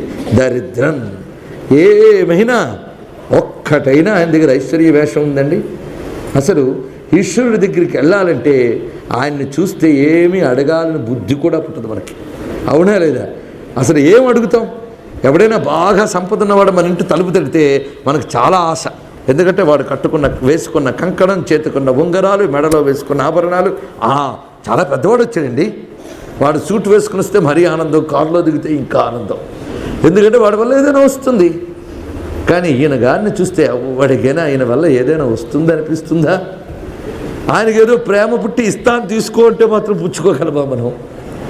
అశనంగరళంపణీకలాపో వసనం చర్మచ వాహనం మహుక్ష మమ దాస్యతి కిం కిమస్తి శంభో తవ పాదాంబుజ భక్తిమేవ దేహి. నీ ఆహారం నాకు ఇస్తే నేను వద్దంటానయ్యా, అది విషం. నీ అలంకారం నాకు ఇస్తానంటే పారిపోతాను అక్కడికి. ఇదిగో వెహికల్ ఎక్కువ అంటే అది కొమ్ము విసిరితే పరిగెడతాను నేను. క్లాత్స్ కావాలా అంటే నీకు అలవాటైన కృత్యం వసాన, ఆ చర్మం కట్టుకు తిరుగుతావు, అవి నాకొద్దు. అసలే ఒక క్లాత్ ఉంది, చర్మపు క్లాత్. ఇంకేమిటయ్యా? అందుకు నిన్ను చూస్తే ఇది కావాలి అని అడిగించే బుద్ధి కూడా చంపేశాం. అందుకే ఏమిస్తావో తెలుసా? ఏమీ ఇవ్వద్దయ్యా, ఇవ్వాలన్నా నీ దగ్గరే ఉన్నాయి. తవ పాదాంబుజ భక్తిమేవ దేహి అంటారు శంకరుడు వారు. అందుకే దరిద్రుట్ట అయిన పాపం అంటే దరిద్రుని వలే కనబడువాడా అని అర్థం. ఏ ఐశ్వర్యముల అవసరమూ లేనివాడా అని దరిద్ర శబ్దానికి అర్థం. అలాంటి దరిద్రుల వద్దకు వెళ్ళే మనం నమస్కారాలు చెయ్యాలండి. అందుకే అరుణాచలగిరి గుహల వద్దకు వెళ్ళి రమణ మహర్షి పాదాల మీద పడ్డాం. దరిద్ర వేషం, ఒక చిన్న గోచిపాత రాయుడు ఆయన, అది వేసి కూర్చున్నాడు. దరిద్రం నేలలోహిత. ఆయన ఇంటికి వెళ్ళామా? ఇంకెక్కడికి వెళ్ళాం మనం చెప్పండి? ఆయన దగ్గరికే వెళ్ళాం. రామకృష్ణ పరమహంస, ఏం కిరీటం ఉందండి, ఏ ఆభరణాలు ఉన్నాయండి? ఆయన దగ్గర పిచ్చి వేషం, గడ్డం కూడా గీసుకున్నారు కదా పాపం. అలాంటి ఆయన మనకి శరణ్యుడు. ఇక ఆ తర్వాత ఒక దర్భాసనం మీద కూర్చుని ఒకే ఒక్క ఎర్రని వస్త్రం ఒంటికి కప్పుకుని కూర్చున్న కంచి పరమాచార్యుల వారి పాదాల మీద పడ్డాం, చంద్రశేఖరేంద్ర సరస్వతి స్వామి వారి మీద. ఎందుకు? దరిద్రం. వారు ఏది అసలు ఐశ్వర్యమో అది తామై ఉన్నారు గనక బాహ్యమైన ఐశ్వర్యములు చూపించుకుని ఈశ్వరత్వం ప్రకటించవలసిన అవసరం ఆయనకి లేదు. అది విశేషం. అందుకే స్వతసిద్ధంగా ఎవడు ఈశ్వరుడు ఆయన దరిద్రవత్, దరిద్రుడి వలె గోచరిస్తున్నాడు. అందుకే దరిద్రన్ అని అంటున్నారు ఇక్కడ. అన్ని ఐశ్వర్యములు లోకానికే ఇచ్చి తనకేమీ ఉంచుకోనివాడు పరమేశ్వరుడే. నాకు అక్కర్లేదని నువ్వు వదిలేసినవన్నీ తన మీద వేసుకోవడానికి సిద్ధంగా ఉన్నవాడు ఆయనే. ఎందుకంటే నువ్వు అక్కర్లేదని పారేస్తే వాటి గతి ఏమవుతాయి? అన్నిటికీ నేనే గతి. అందుకే పాములు వేసుకున్నాడు, చితాభస్మం పూసుకున్నాడు. నువ్వు అక్కర్లేదని వదిలేసాయి, అవన్నీ నేను తీసుకుంటాను అనేవాడు ఆయన ఒక్కడే. అది ఆయన యొక్క కారుణ్యం. అందుకే సిస్టర్ నివేదిత అంది, ఈ నెవర్ రెఫ్యూజెస్ ఎనీవన్ అని. ఎవరినీ కాదనట్ట, అంత దయామయుడు పరమేశ్వరుడు. అందుకు దరిద్రన్ ఆ దరిద్రంలోనే ఆయన దయ కనిపిస్తుంది. అందుకే నీలలోహిత అన్నారు ఇక్కడ. ఆ నీలలోహితుడు అనే మాట చాలా గొప్పది. నీలలోహిత, నీలకాంతితోనూ ఎరుపు రంగుతోనూ ఉన్నటువంటి వాడా అంటే అల్ట్రా వైలెట్ అని మనం అంటాం. వైలెట్ కలర్ ఇది కూడా కాంతి కిరణ విశేషం. ఇది సౌరశక్తికి సంబంధించిన ఒక రహస్యం ఇందులో ఉంది. అది పక్కన పెడదాం. నీల లోహిత, నీల అనేది జల లక్షణం, లోహిత అంటే ఎరుపు, అది అగ్ని లక్షణం. ఇదే అగ్ని సోమాత్మకం, ఇదే యజ్ఞతత్వం. ఆ నీలం అమ్మ, ఆ లోహితం శివుడు. నీలలోహిత అంటే అర్ధనారీశ్వర అని అర్థం. అర్ధనారీశ్వర స్వరూపుడైన ఓ పరమేశ్వర. అందుకే అర్ధపం లక్షణం వందే పురుషం కృష్ణ పింగళం అని కూడా వర్ణించారు. కృష్ణ అంటే నీలము, పింగళం అంటే ఎరుపు. ఈ నీలలోహితమే హరిహరాత్మక మూర్తిగా శైవంలో ఆరాధింపబడుతున్న తత్వం కూడా. విష్ణువు జలతత్వం అయితే శివుడు అగ్నితత్వం, అది కూడా అగ్ని సోమాత్మకమే. ఈ సోమతత్వం యొక్క పురుష రూపమే విష్ణు రూపం, ఆ సోమతత్వం యొక్క స్త్రీ రూపమే అమ్మవారు. అందుకే యా ఉమా సా స్వయం విష్ణు అని అన్నారు. అందుకే హరిహరమూర్తిలో విష్ణువు వామ భాగంలోనూ శివుడు దక్షిణ భాగంలోనూ ఉండడంలో ఆంతర్యం ఇది. అందుకే నీలలోహిత అంటే హరిహరాత్మక అని అర్థము. అదేవిధంగా పార్వతీ పరమేశ్వరాత్మకమైన అర్ధనారీశ్వర స్వరూపం కూడా చెప్పబడి, ఓ పరమేశ్వర ఏషాం పురుషాణం ఏషాం పశూనాం మాభేహే, మా యొక్క పశువులను మా యొక్క పురుషులను బాధించకు, ఎటువంటి రోగములను కలిగించకు. ఏషాం కించనామమత్, ఏమాత్రపు రోగాదులు కలుగరాదు అని ప్రార్థిస్తున్నారు. అంటే నేను చేసుకున్న పాపాలు బట్టి నాకు మా వాళ్ళకి ఏవో వేదనలు రావచ్చు, కానీ దయామయుడివేను నువ్వు. నీలలోహిత అనగానే ఆ దయామయ అని చెప్పడం. అటువంటి దయామయుడివేను నువ్వు. నీకు వీరిని శిక్షించాలి, వీరికి హింసించాలంటే వేవేయలేవయ్యా, నువ్వు విరాగివి. అందుకే దరిద్రాన్ని అయినా మా కర్మానుగుణంగా నువ్వు చేస్తున్నావు. మా పాపాలకు అనుగుణంగానే మా పశువులు, మా యొక్క సంతతి ఇవన్నీ కూడా బాధపడేటటువంటి పాపాలు ఏవో మేము చేసుకున్నాం కనుక ఘోర రూపంలో శిక్షిస్తున్నాం. కానీ ఇంతవరకు 9 అనువాకాలు నేను నమస్కారం చేసుకున్నాం కదా, అందుకు ప్రసన్నుడివై మమ్ములను మా పశువులను కాపాడు. మా పశువులే లేవండి, బాధ లేదు, మేము అది అడగకపోతే నీకు ఉదయం మార్నింగ్ పాల ప్యాకెట్లు రావు, పంటలు రావు. అందుకే ఎలాగోలాగా పశువులతో మనకు అవసరం ఉంది. ఇప్పటికైనా భారతీయులు గోసంపదను పెంచుకోవడానికి ప్రయత్నించండి. భారతదేశం మళ్ళీ పూర్వవైభవానికి వెళుతుంది. వీలైనంత చేయగలిగినంత చెయ్యాలి. ఆఖరికి చివరికి ఆవుల బొమ్మలు చేసుకుని దేవుడి పెట్టిలో పెట్టి పూజ చేసుకునే దుస్థితి రాకూడదు మనకి. ఇదే క్రమంగా వెళితే తులసి యొక్క బొమ్మలు చెక్కుకుని కూడా దేవుడి గుళ్ళో పెట్టుకుని దురవస్థలు వస్తాయి, మనకి ఇంట్లో పూజించిన అవస్థలకు వస్తాయి. అలాంటి రోజులు రాకూడదు. ఇళ్ళ దగ్గర కట్టుకోలేకపోయినా 10 మంది కలిసి గోశాలలు నిర్మాణం చేసేనా, ఎలాగోలాగా కనీసం గోశాలలకి ధనాన్ని దానం చేసేనా, గోవుల వద్దకు వెళ్ళి పళ్ళనిచ్చేనా గోవుల్ని కాపాడుకోవడానికి ప్రయత్నించండి. మన వంతు ఏం చేస్తున్నాం హైందవ ధర్మరక్షణకు ప్రయత్నించండి. కూర్చుని విని భజనలు చేసి పారాయణలు చేసినంత మాత్రాన హైందవ ధర్మరక్షణ కాదు. హైందవ ధర్మరక్షణకు మూలమైన గోవులని కాపాడుకోవాలి, వేద ధర్మ ఆచరణని కాపాడుకోవాలి, దాన్ని నిలబెట్టే వారిని కాపాడుకోవాలి. అదేవిధంగా దీనిపైన ఎవరు ఏ విధమైన కుత్సిత వ్యాఖ్యానం చేసినా 10 మంది కలిసి ఉద్యమించవలసింది. అంతేగాని అదేదో సంఘం చూసుకుంటుందండి లేదా పరిషత్తు చూసుకుంటుంది, మేము మాత్రం మా ఇంట్లో షడ్రసోపేతమైన భోజనాలు చేసుకుంటూ ఉంటాం అంటున్నంతకాలం లాభం లేదండి. ప్రతివాడు ఉద్యమించాలి. అందుకు ఆ పరమేశ్వరుణ్ణి మా పురుషులను మా పశువులను కాపాడు అని అడగడం అంటే నా ఇంటిని నాతో సంబంధం ఉన్నవారిని అని కాదు, మన ధర్మంతో బ్రతికే మన అందరినీ కాపాడమని అడుగుదాం పరమేశ్వరుని. నమో మహద్భ్యో ఋషిభ్యో గురుభ్యో నమః. ఓం నమో భగవతే రుద్రాయ. శివమయమైన సభా సదస్సుకు సవినయ నమస్సులు సమర్పణ చేసుకుంటూ భారతీయులు గోసంపదను పెంచుకోవడానికి ప్రయత్నించండి. భారతదేశం మళ్ళీ పూర్వవైభవానికి వెళుతుంది. వీలైనంత చేయగలిగినంత చెయ్యాలి. ఆఖరికి చివరికి ఆవుల బొమ్మలు చేసుకుని దేవుడి పెట్టిలో పెట్టి పూజ చేసుకునే దుస్థితి రాకూడదు మనకి. ఇదే క్రమంగా వెళితే తులసి యొక్క బొమ్మలు చెక్కుకుని కూడా దేవుడి గుళ్ళో పెట్టుకుని దురవస్థలు వస్తాయి, మనకి ఇంట్లో పూజించిన అవస్థలకు వస్తాయి. అలాంటి రోజులు రాకూడదు. ఇళ్ళ దగ్గర కట్టుకోలేకపోయినా 10 మంది కలిసి గోశాలలు నిర్మాణం చేసేనా, ఎలాగోలాగా కనీసం గోశాలలకి ధనాన్ని దానం చేసేనా, గోవుల వద్దకు వెళ్ళి పళ్ళనిచ్చేనా గోవుల్ని కాపాడుకోవడానికి ప్రయత్నించండి. మన వంతు ఏం చేస్తున్నాం హైందవ ధర్మరక్షణకు ప్రయత్నించండి. కూర్చుని విని భజనలు చేసి పారాయణలు చేసినంత మాత్రాన హైందవ ధర్మరక్షణ కాదు. హైందవ ధర్మరక్షణకు మూలమైన గోవులని కాపాడుకోవాలి, వేద ధర్మ ఆచరణని కాపాడుకోవాలి, దాన్ని నిలబెట్టే వారిని కాపాడుకోవాలి. అదేవిధంగా దీనిపైన ఎవరు ఏ విధమైన కుత్సిత వ్యాఖ్యానం చేసినా 10 మంది కలిసి ఉద్యమించవలసింది. అంతేగాని అదేదో సంఘం చూసుకుంటుందండి లేదా పరిషత్తు చూసుకుంటుంది, మేము మాత్రం మా ఇంట్లో షడ్రసోపేతమైన భోజనాలు చేసుకుంటూ ఉంటాం అంటున్నంతకాలం లాభం లేదండి. ప్రతివాడు ఉద్యమించాలి. అందుకు ఆ పరమేశ్వరుణ్ణి మా పురుషులను మా పశువులను కాపాడు అని అడగడం అంటే నా ఇంటిని నాతో సంబంధం ఉన్నవారిని అని కాదు, మన ధర్మంతో బ్రతికే మన అందరినీ కాపాడమని అడుగుదాం. పరమేశ్వరుణ్ణి మన గోవుల్ని కాపాడమని అడుగుదాం. మనకు తెలియకుండా మన పాలన వచ్చిందనుకుంటూ స్వతంత్రం వచ్చిన తర్వాతే గోసంతతి చాలా ఎక్కువగా నాశనం అవుతోంది. మన రామాయణ భారతాది మహాగ్రంథాన్ని నాశనం చేయడానికి చూస్తున్నారు. ఇప్పుడు ఇటీవల మీకు బయటకు వచ్చిన విషయం మీరు గమనించి ఉండవచ్చు. ఇటీవల పాఠ్యపుస్తకాల్లో రామాయణ భారతాలు కట్టుకథలని అవేవో కల్పించబడ్డ కథలని రాశారు. ఎందుకు పనికట్టుకుని ఆ పని చేయాలి చెప్పండి? అంటే ఏది చేసినా హిందువు పడుంటాడు, వీడు కలిసి ఉండడు అని చెప్పడానికి. అక్కడేమో పాశ్చాత్య దేశాల వాళ్ళు burn all the libraries let there be Ramayana అంటాడు. వాడు రామాయణం ఉంటే చాలంటాడు, భారతం ఉంటే చాలంటాడు. మనం ఆ రెండు ఇక్కడ ఉండకూడదు అంటాం. అలాంటి వాడికి మనం ఓట్లు వేస్తాం, గెలిపిస్తాం, వాళ్ళ మీద చర్చలు జరిపిస్తూ ఉంటారు. ఈ అరిష్టాన్ని నెత్తి మీద పెట్టుకుని భరిస్తాం. మనం ఇలాంటి పరిస్థితుల్లో ఉన్నాం. ఇలాంటి దుష్టుల నుంచి కాపాడమని ఆ పరమేశ్వరుని మనం వేడుకోవాలి. ఈ విధంగా మా పురుషుల్ని మా పశువుల్ని కాపాడమని వేడుకొని స్వామి తర్వాత గొప్ప మంత్రం చెప్తున్నారు. యాతే రుద్ర శివా తను శివా విశ్వాహ భేషజీ శివ రుద్రస్య భేషజీ తయా నో మృడ జీవసే.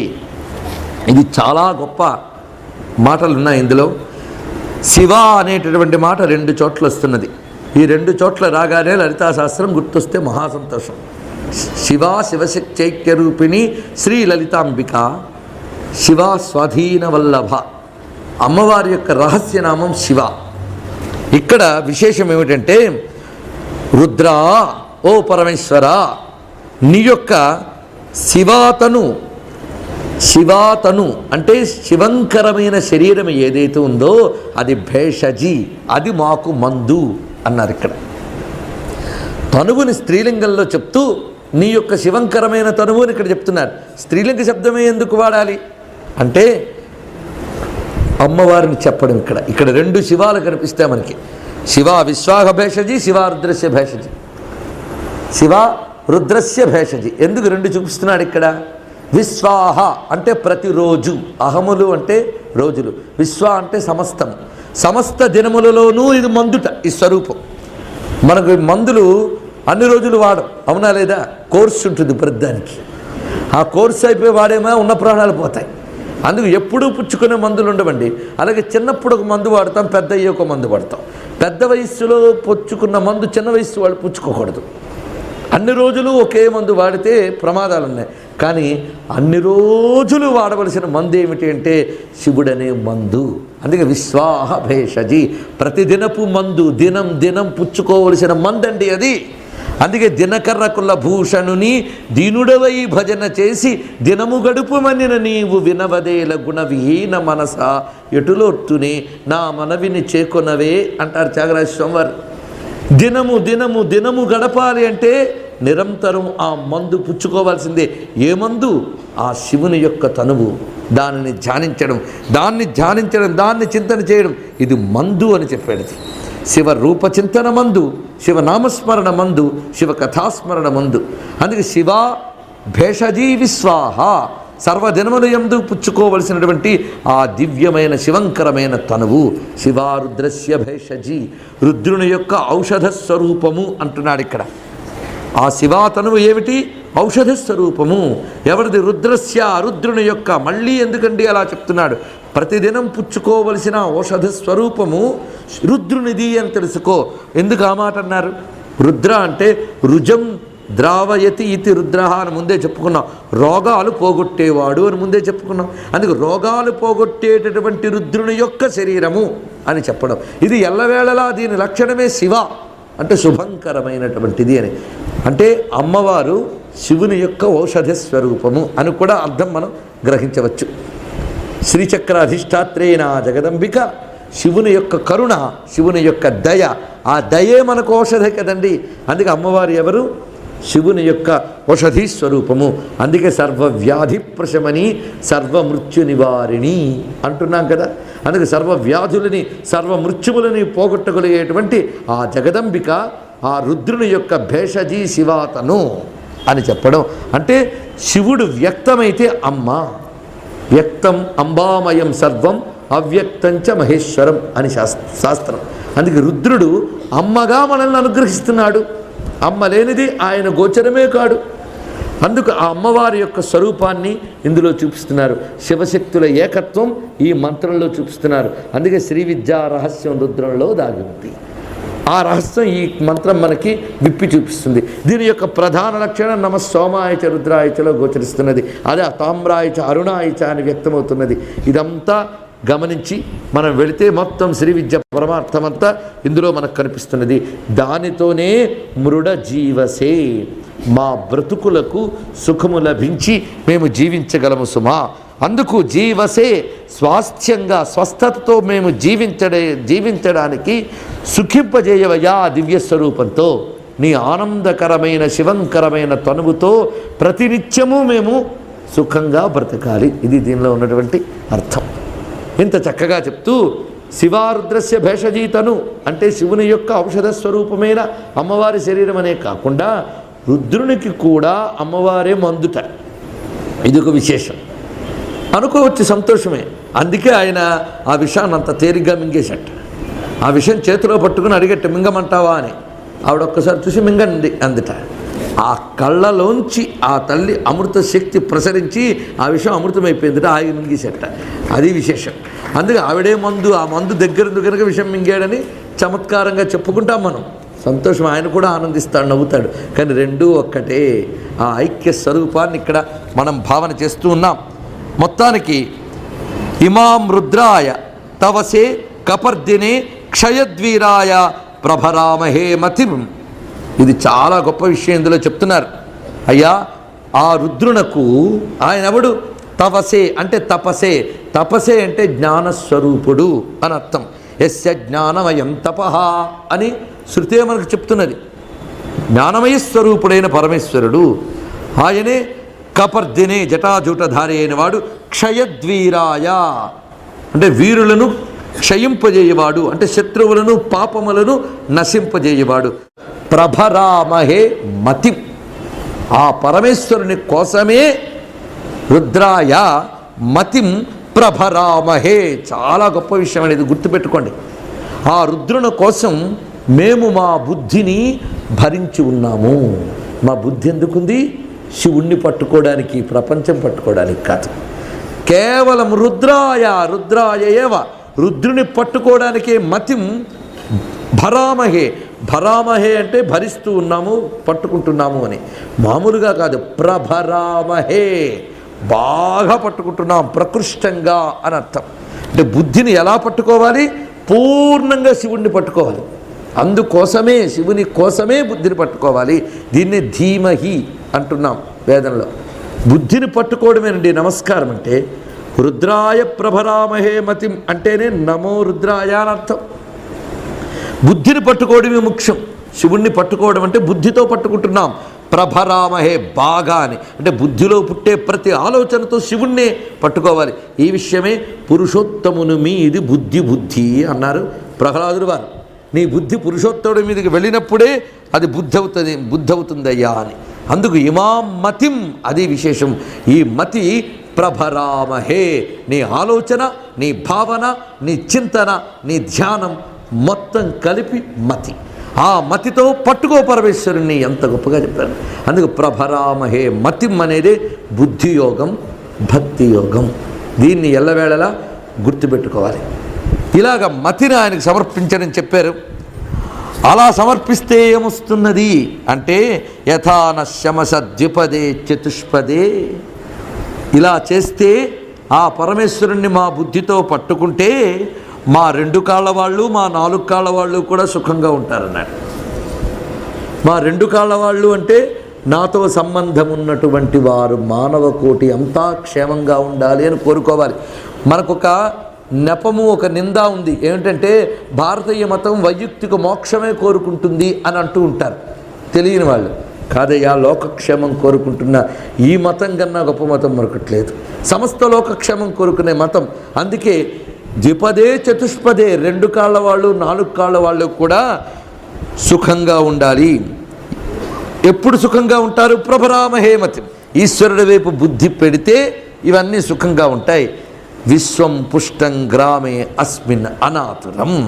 నేను ఉన్న గ్రామమునందు, గ్రామము అంటే స్థలము, సమూహము అని అర్థం. నేను ఏ సమూహంలో బ్రతుకుతున్నానో ఆ సమూహంలో ఉన్న విశ్వం. విశ్వం అంటే చరాచరాత్మకమైనది. నేను చూస్తున్నది, నేను వింటున్నది, నాతో ఉంటున్నది, ఇవన్నీ కూడా ఎలా ఉండాలంటే పుష్టం అనాతురం. చాలా గొప్ప మాట. పుష్టి కలిగి ఉండాలి, పీడలు లేకుండా ఉండాలి అని కోరుకుంటున్నాడండి. ఈ గ్రామమునందు ఉన్న విశ్వము. ఇలా అనుకుని ప్రతి గ్రామంలో ఎవడైనా నమస్కరించుకుంటే ఆ గ్రామంలో పీడలు ఉండవు, పుష్టికి లోటు ఉండదు. అన్ని పుష్టులు ఉంటాయి. ఆ ఊరిలో ధనపుష్టి ఉంటుంది, ధాన్య పుష్టి ఉంటుంది, జ్ఞానపుష్టి ఉంటుంది, విద్యాపుష్టి ఉంటుంది, సర్వపుష్టులు, గృహారామ క్షేత్ర పుష్టులు ఉంటాయి. పీడలు ఉండవు, రోగాలు ఉండవు. ఎలాగూ ప్రభరామహే మతిం, రుద్రుడి మీద బుద్ధి కలిగి ఉంటే. ఈ విధంగా మనం భావించినప్పుడు, అందుకే పురాణం చెప్తోంది రుద్రాధ్యాయి వసేద్యత్ర, అంటే రుద్రాధ్యాయ జపం చేసేవాడు ఎక్కడ ఉంటాడో అక్కడ గ్రామేపి నగరేపి వాడున్న గ్రామం కానీ నగరం కానీ అక్కడ నతత్ర క్షుత్పిపాసాది వ్యాధిర్భయం, అక్కడ క్షుత్పిపాసలు, వ్యాధి, దరిద్రము మొదలైన బాధలు ఉండవు అని పురాణం చెప్తున్నదండి. అందుకే ఈ దేశానికి క్షేమం కావాలంటే రుద్రాన్ని అధ్యయనం చేయించాలి.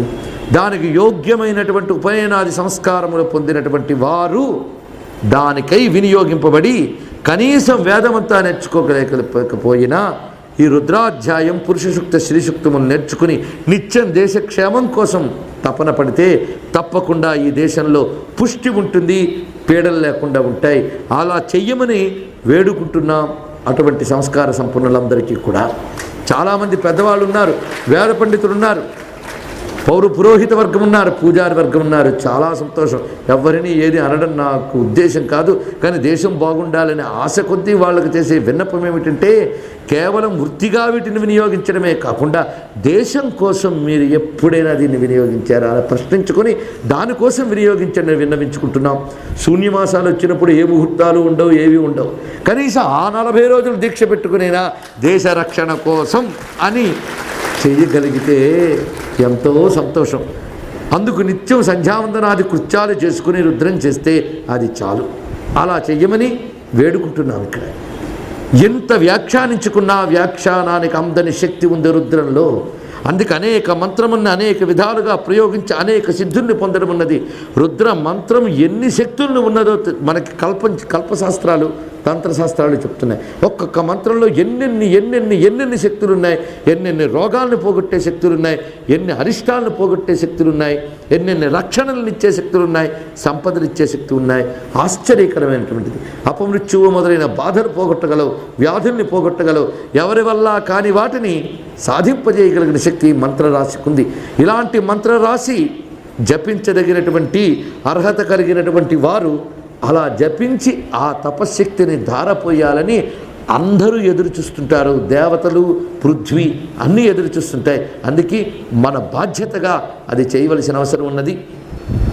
ఆ సంస్కారాది అధికారములు ఉన్నవారు ఆ పని చేస్తే అవి లేనటువంటి వారు రుద్ర నమక స్తోత్రములు, శివ అష్టోత్రములు, శివనామములు తలంచుకుంటూ వారు కూడా ఆ విధంగానే ఆరాధించాలి. అందుకే వేద విజ్ఞానం మనందరిది. దాని యొక్క ప్రయోగములు, అధ్యాపనలు ఎవరు చేసినా విజ్ఞానం మనందరిది. అందుకే దీన్ని ఆధారం చేసుకుని ప్రవచన రూపంలో మనం ఈ 11 రోజులు శివుడంటే ఏమిటో, రుద్రుడంటే ఏమిటో తెలుసుకున్నాం. ఇది నిజంగా మనకి శివ సాక్షాత్కారమే లభింపజేసి అనుభూతికి వచ్చిన విషయం.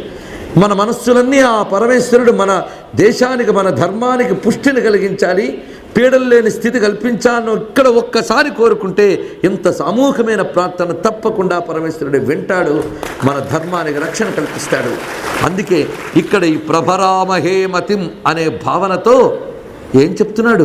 ఈ మంత్రం చదివితే అనుగ్రహిస్తాన్ని మాత్రమే కాదు, చదవవలసిన వాళ్ళు చదవాల్సిందే. మిగిలిన వాళ్ళకి ప్రభరామహేమతిం, మన బుద్ధితో ఆయన పట్టుకుందాం, బుద్ధికి దొరుకుతాడు భావగమ్యుడు. అలా పట్టుకుంటే చాలయ్యా. విశ్వం పుష్టం గ్రామే అస్మిన్ అనాతరం. గ్రామం అంటే మనం ఉన్న చోటే కాదు, మన శరీరమే గ్రామం. ఇంద్రియ గ్రామములన్నీ ఉన్న పెద్ద గ్రామం కదా. ఇందులో ఉన్న విశ్వం బాగుండాలి అన్నా, ఇది పుష్టి కలిగి పీడలు లేకుండా ఉండాలన్నా మన బుద్ధి ఆయన్ని పట్టుకోవాలి. మన బుద్ధి ఈశ్వరుణ్ణి పట్టుకుంటే ఆ బుద్ధి ఉన్న విశ్వం అంతా బాగుంటుందండి. ఈ శరీర గ్రామంలో ఉన్న విశ్వం అంటే ఇది ఏది వింటోందో, ఏది అంటోందో, ఏది కంటోందో అవన్నీ కూడా వీడికి శుభంగా ఉంటాయి. ఈ వీడి ఒంటితో సంబంధం ఉన్నటువంటి 4 కాళ్ళ వాళ్ళు 2 కాళ్ళ వాళ్ళు కూడా క్షేమంగా ఉంటారు.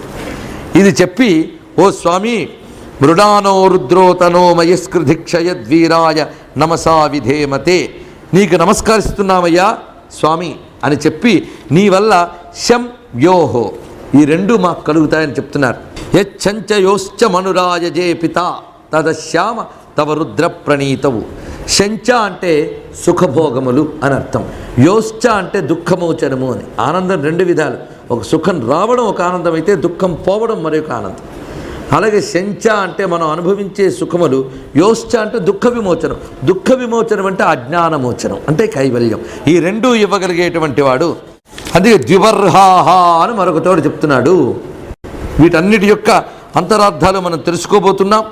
ఓ స్వామి, నువ్వు మా తండ్రి అయినటువంటి మనువు చేత నమస్కరింపబడినటువంటి వాడవు, ఆయన వలే నిన్ను మేము నమస్కరిస్తున్నాం అంటున్నారు ఇక్కడ. మనురాజజేపిత అంటే అర్థం, మనువు నిన్ను నమస్కరించాడు, నీ వల్ల శక్తిని పొందాడు, నీ వల్ల ఆయన ఈ 2 సుఖాలు పొందాడు, అందుకు మేము దాన్ని అనుసరిస్తున్నాం. ఇది చాలా గొప్ప విశేషం అండి. మనువు మనం ఎలా బతకాలో చెప్పినవాడు మనువు. అందువల్లే మానవులం అయ్యాం మనం. ఈ మనువు వేదము చెప్పిన ధర్మాన్ని మనకి స్మృతిగా అందజేశాడు. స్మృతి అంటే స్మరించుట.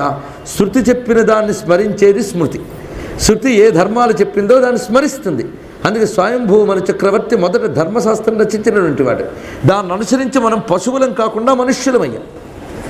అలాగ మా అందరికీ ఆది అయినటువంటి ఆ మనువు ఉన్నాడే, ఆ మనువు నిన్ను ఆరాధించి శంయోహో, ఈ 2 పొందాడయ్యా.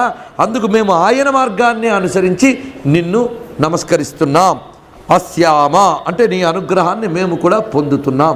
మనువుని ఆదర్శంగా తీసుకుని అతడు నిన్ను ఆశ్రయించి ఎలా సుఖాలు పొందాడో మేము అదే విధంగా సుఖాన్ని పొందుతున్నామని.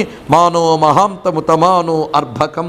ఇందులో అర్థం ఏంటంటే, స్వామి మమ్మల్ని రక్షించు, మా సంతానాన్ని రక్షించు, సంతానాలను వృద్ధి చేయగలిగే మా సంతానాన్ని రక్షించు, అదొక విశేషం. అంతేకాదు మా యొక్క తల్లిదండ్రుల్ని రక్షించు. మానోవధి పితరం మోత మాతరం, మా తండ్రిని సంహరించకు, మా తల్లిని సంహరించకు అని చెప్పి, మా ప్రియమైన తనువులను సంహరించకు, హింసించకు అన్నాడు. ఇది ఎన్ని వేదాంతపు కబుర్లు చెప్పినా ప్రతివాడు తనవారు బాగుండాలనుకుంటాడు. అవునా కాదా చెప్పండి సిన్సియర్గా. తనవారు బాగుండాలని. ఎంత వేదాంతం విన్నా మా అబ్బాయి గారికి ఉద్యోగం దొరకలేదండి, ఏం చేయాలంట, బ్రహ్మజ్ఞాని దగ్గరికి వెళ్ళి కూడా. అంటే అర్థం మానవుడిలో సహజంగా ఉంటుంది. ఇది ఉండడం వల్లే విశ్వం రక్షింపబడుతూ ఉంటుంది. తన వారి క్షేమం కోరుకోవడం ఎప్పుడు తప్పు కాదు. వేదం కోరుకోమంది, కోరుకుంటోంది, అదే విశేషం. దీనికి ఏదో ఆత్మపరమైన అర్థాలు తీసి బట్టతలకి మోకాలికి ముడిపెట్టే ప్రయత్నం నేనేం చేయను. దీనికి అదే అర్థం చేసుకుంటా.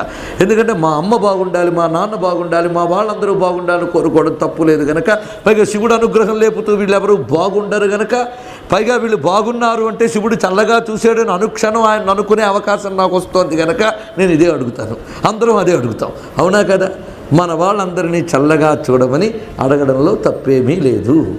ఈ విధంగా ఇంత చక్కగా కోరుకుని, స్వామి నా సంతానమునందు ఆయుషి, నా ఆయువునందు గోషు అశ్వేషు, ఆవుల యందు, గుర్రముల యందు, వీరుల యందు వీరందరి యందు నువ్వు ఉండి వారిని హింసించకుండా కాపాడవయ్యా అని ఇక్కడ అడుగుతున్నారు. కేవలం నేను అని నా కుటుంబమే కాదు, నాది ఈ దేశం అంటే ఈ దేశాన్ని కాపాడే వీరుల యందు కూడా పరమేశ్వరుడు నుండి రక్షిస్తాడు అని. ఇక్కడ నిన్న మనం అనేక వస్తువులు చెప్పుకుని అన్ని వస్తువుల యందు, పదార్థముల యందు, జీవుల యందు ఉన్న రుద్రుడు నన్ను రక్షించుగాక అని భావాన్ని ఒకవైపు గ్రహించాం.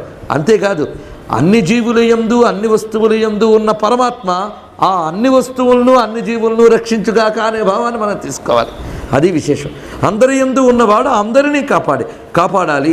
సైనికుల యందు ఉన్న రుద్రుడు తద్వారా మనల్ని కాపాడాలి అనడం కాదు, ఆ సైనికుల యందు ఉన్న రుద్రుడు ఆ సైనికుల్ని కాపాడాలి అని మనం కోరుకోవాలి. ఇలా ప్రతి వస్తువునందు ఉన్న రుద్రుడు వాటిని కాపాడుతూ, వాటి వల్ల మనకేం ప్రమాదం లేకుండా మనల్ని కాపాడుతూ, ఒకరికొకరు సౌమనస్యంతో ఒకరినొకరు కాపాడుకుంటూ, ఒకరికొకరు ప్రేమగా శివంకరులై ఉండాలి. అదే శివోన సుమనాభవ.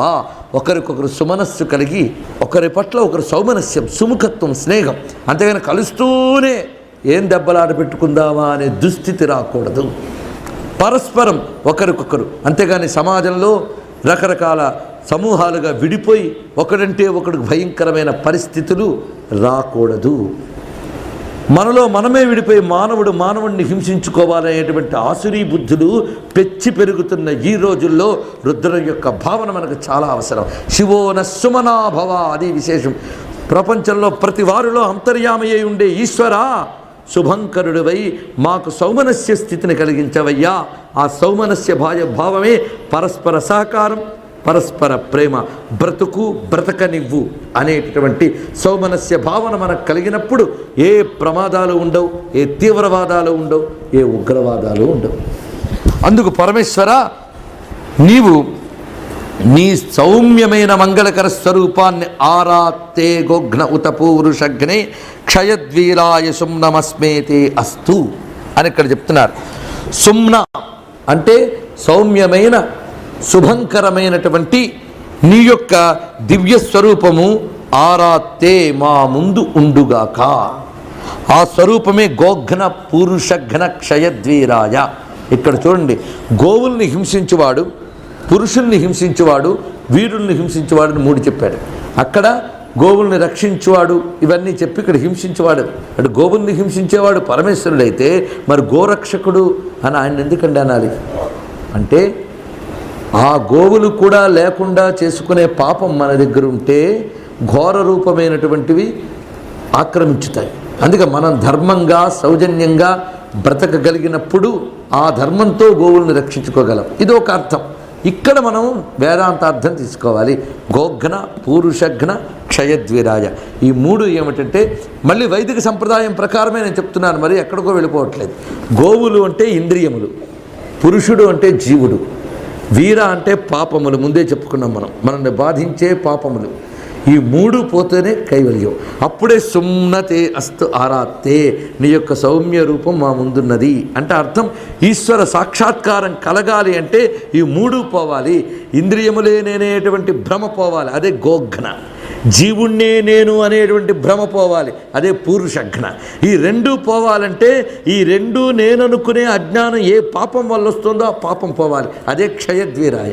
ఈ 3 జరిగే ఎప్పుడో ఆరాత్తే సుమ్నం, నీ యొక్క సౌమ్యమైన పరిపూర్ణమైన స్వరూపమే నాకు గోచరిస్తున్నది.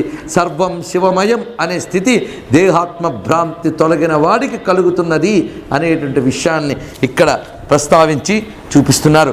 ఆ స్థితి కలగాలంటే ప్రభరామహే మతిని ప్రభరామహే. అంతేకాదు బుద్ధటు వెళ్ళాలంటే మనస్సుతో లింకు పెట్టుకున్న మరొక పరికరం మన దగ్గరుంది, అదే మాట. ఆ మాట ఆయన్ని పట్టుకోవాలి. ఎక్కడ పట్టుకోవాలి అంటే గుండె లోతులో పట్టుకో ఆయన్ని. స్తుహి శృతం గర్తసదం యువానం. గర్తసదం లోతైన గుహలో ఉన్నవాడిని స్తుహి, ఓ మనస్సా స్తోత్రము చెయ్యు అని చెప్తున్నారు. ఇలా మనం మనసుకు చెప్పుకుంటే వేదమాత మనకు చెప్తోంది స్తుహి, స్తోత్రం చేయి, అదే నీకు దిక్కు.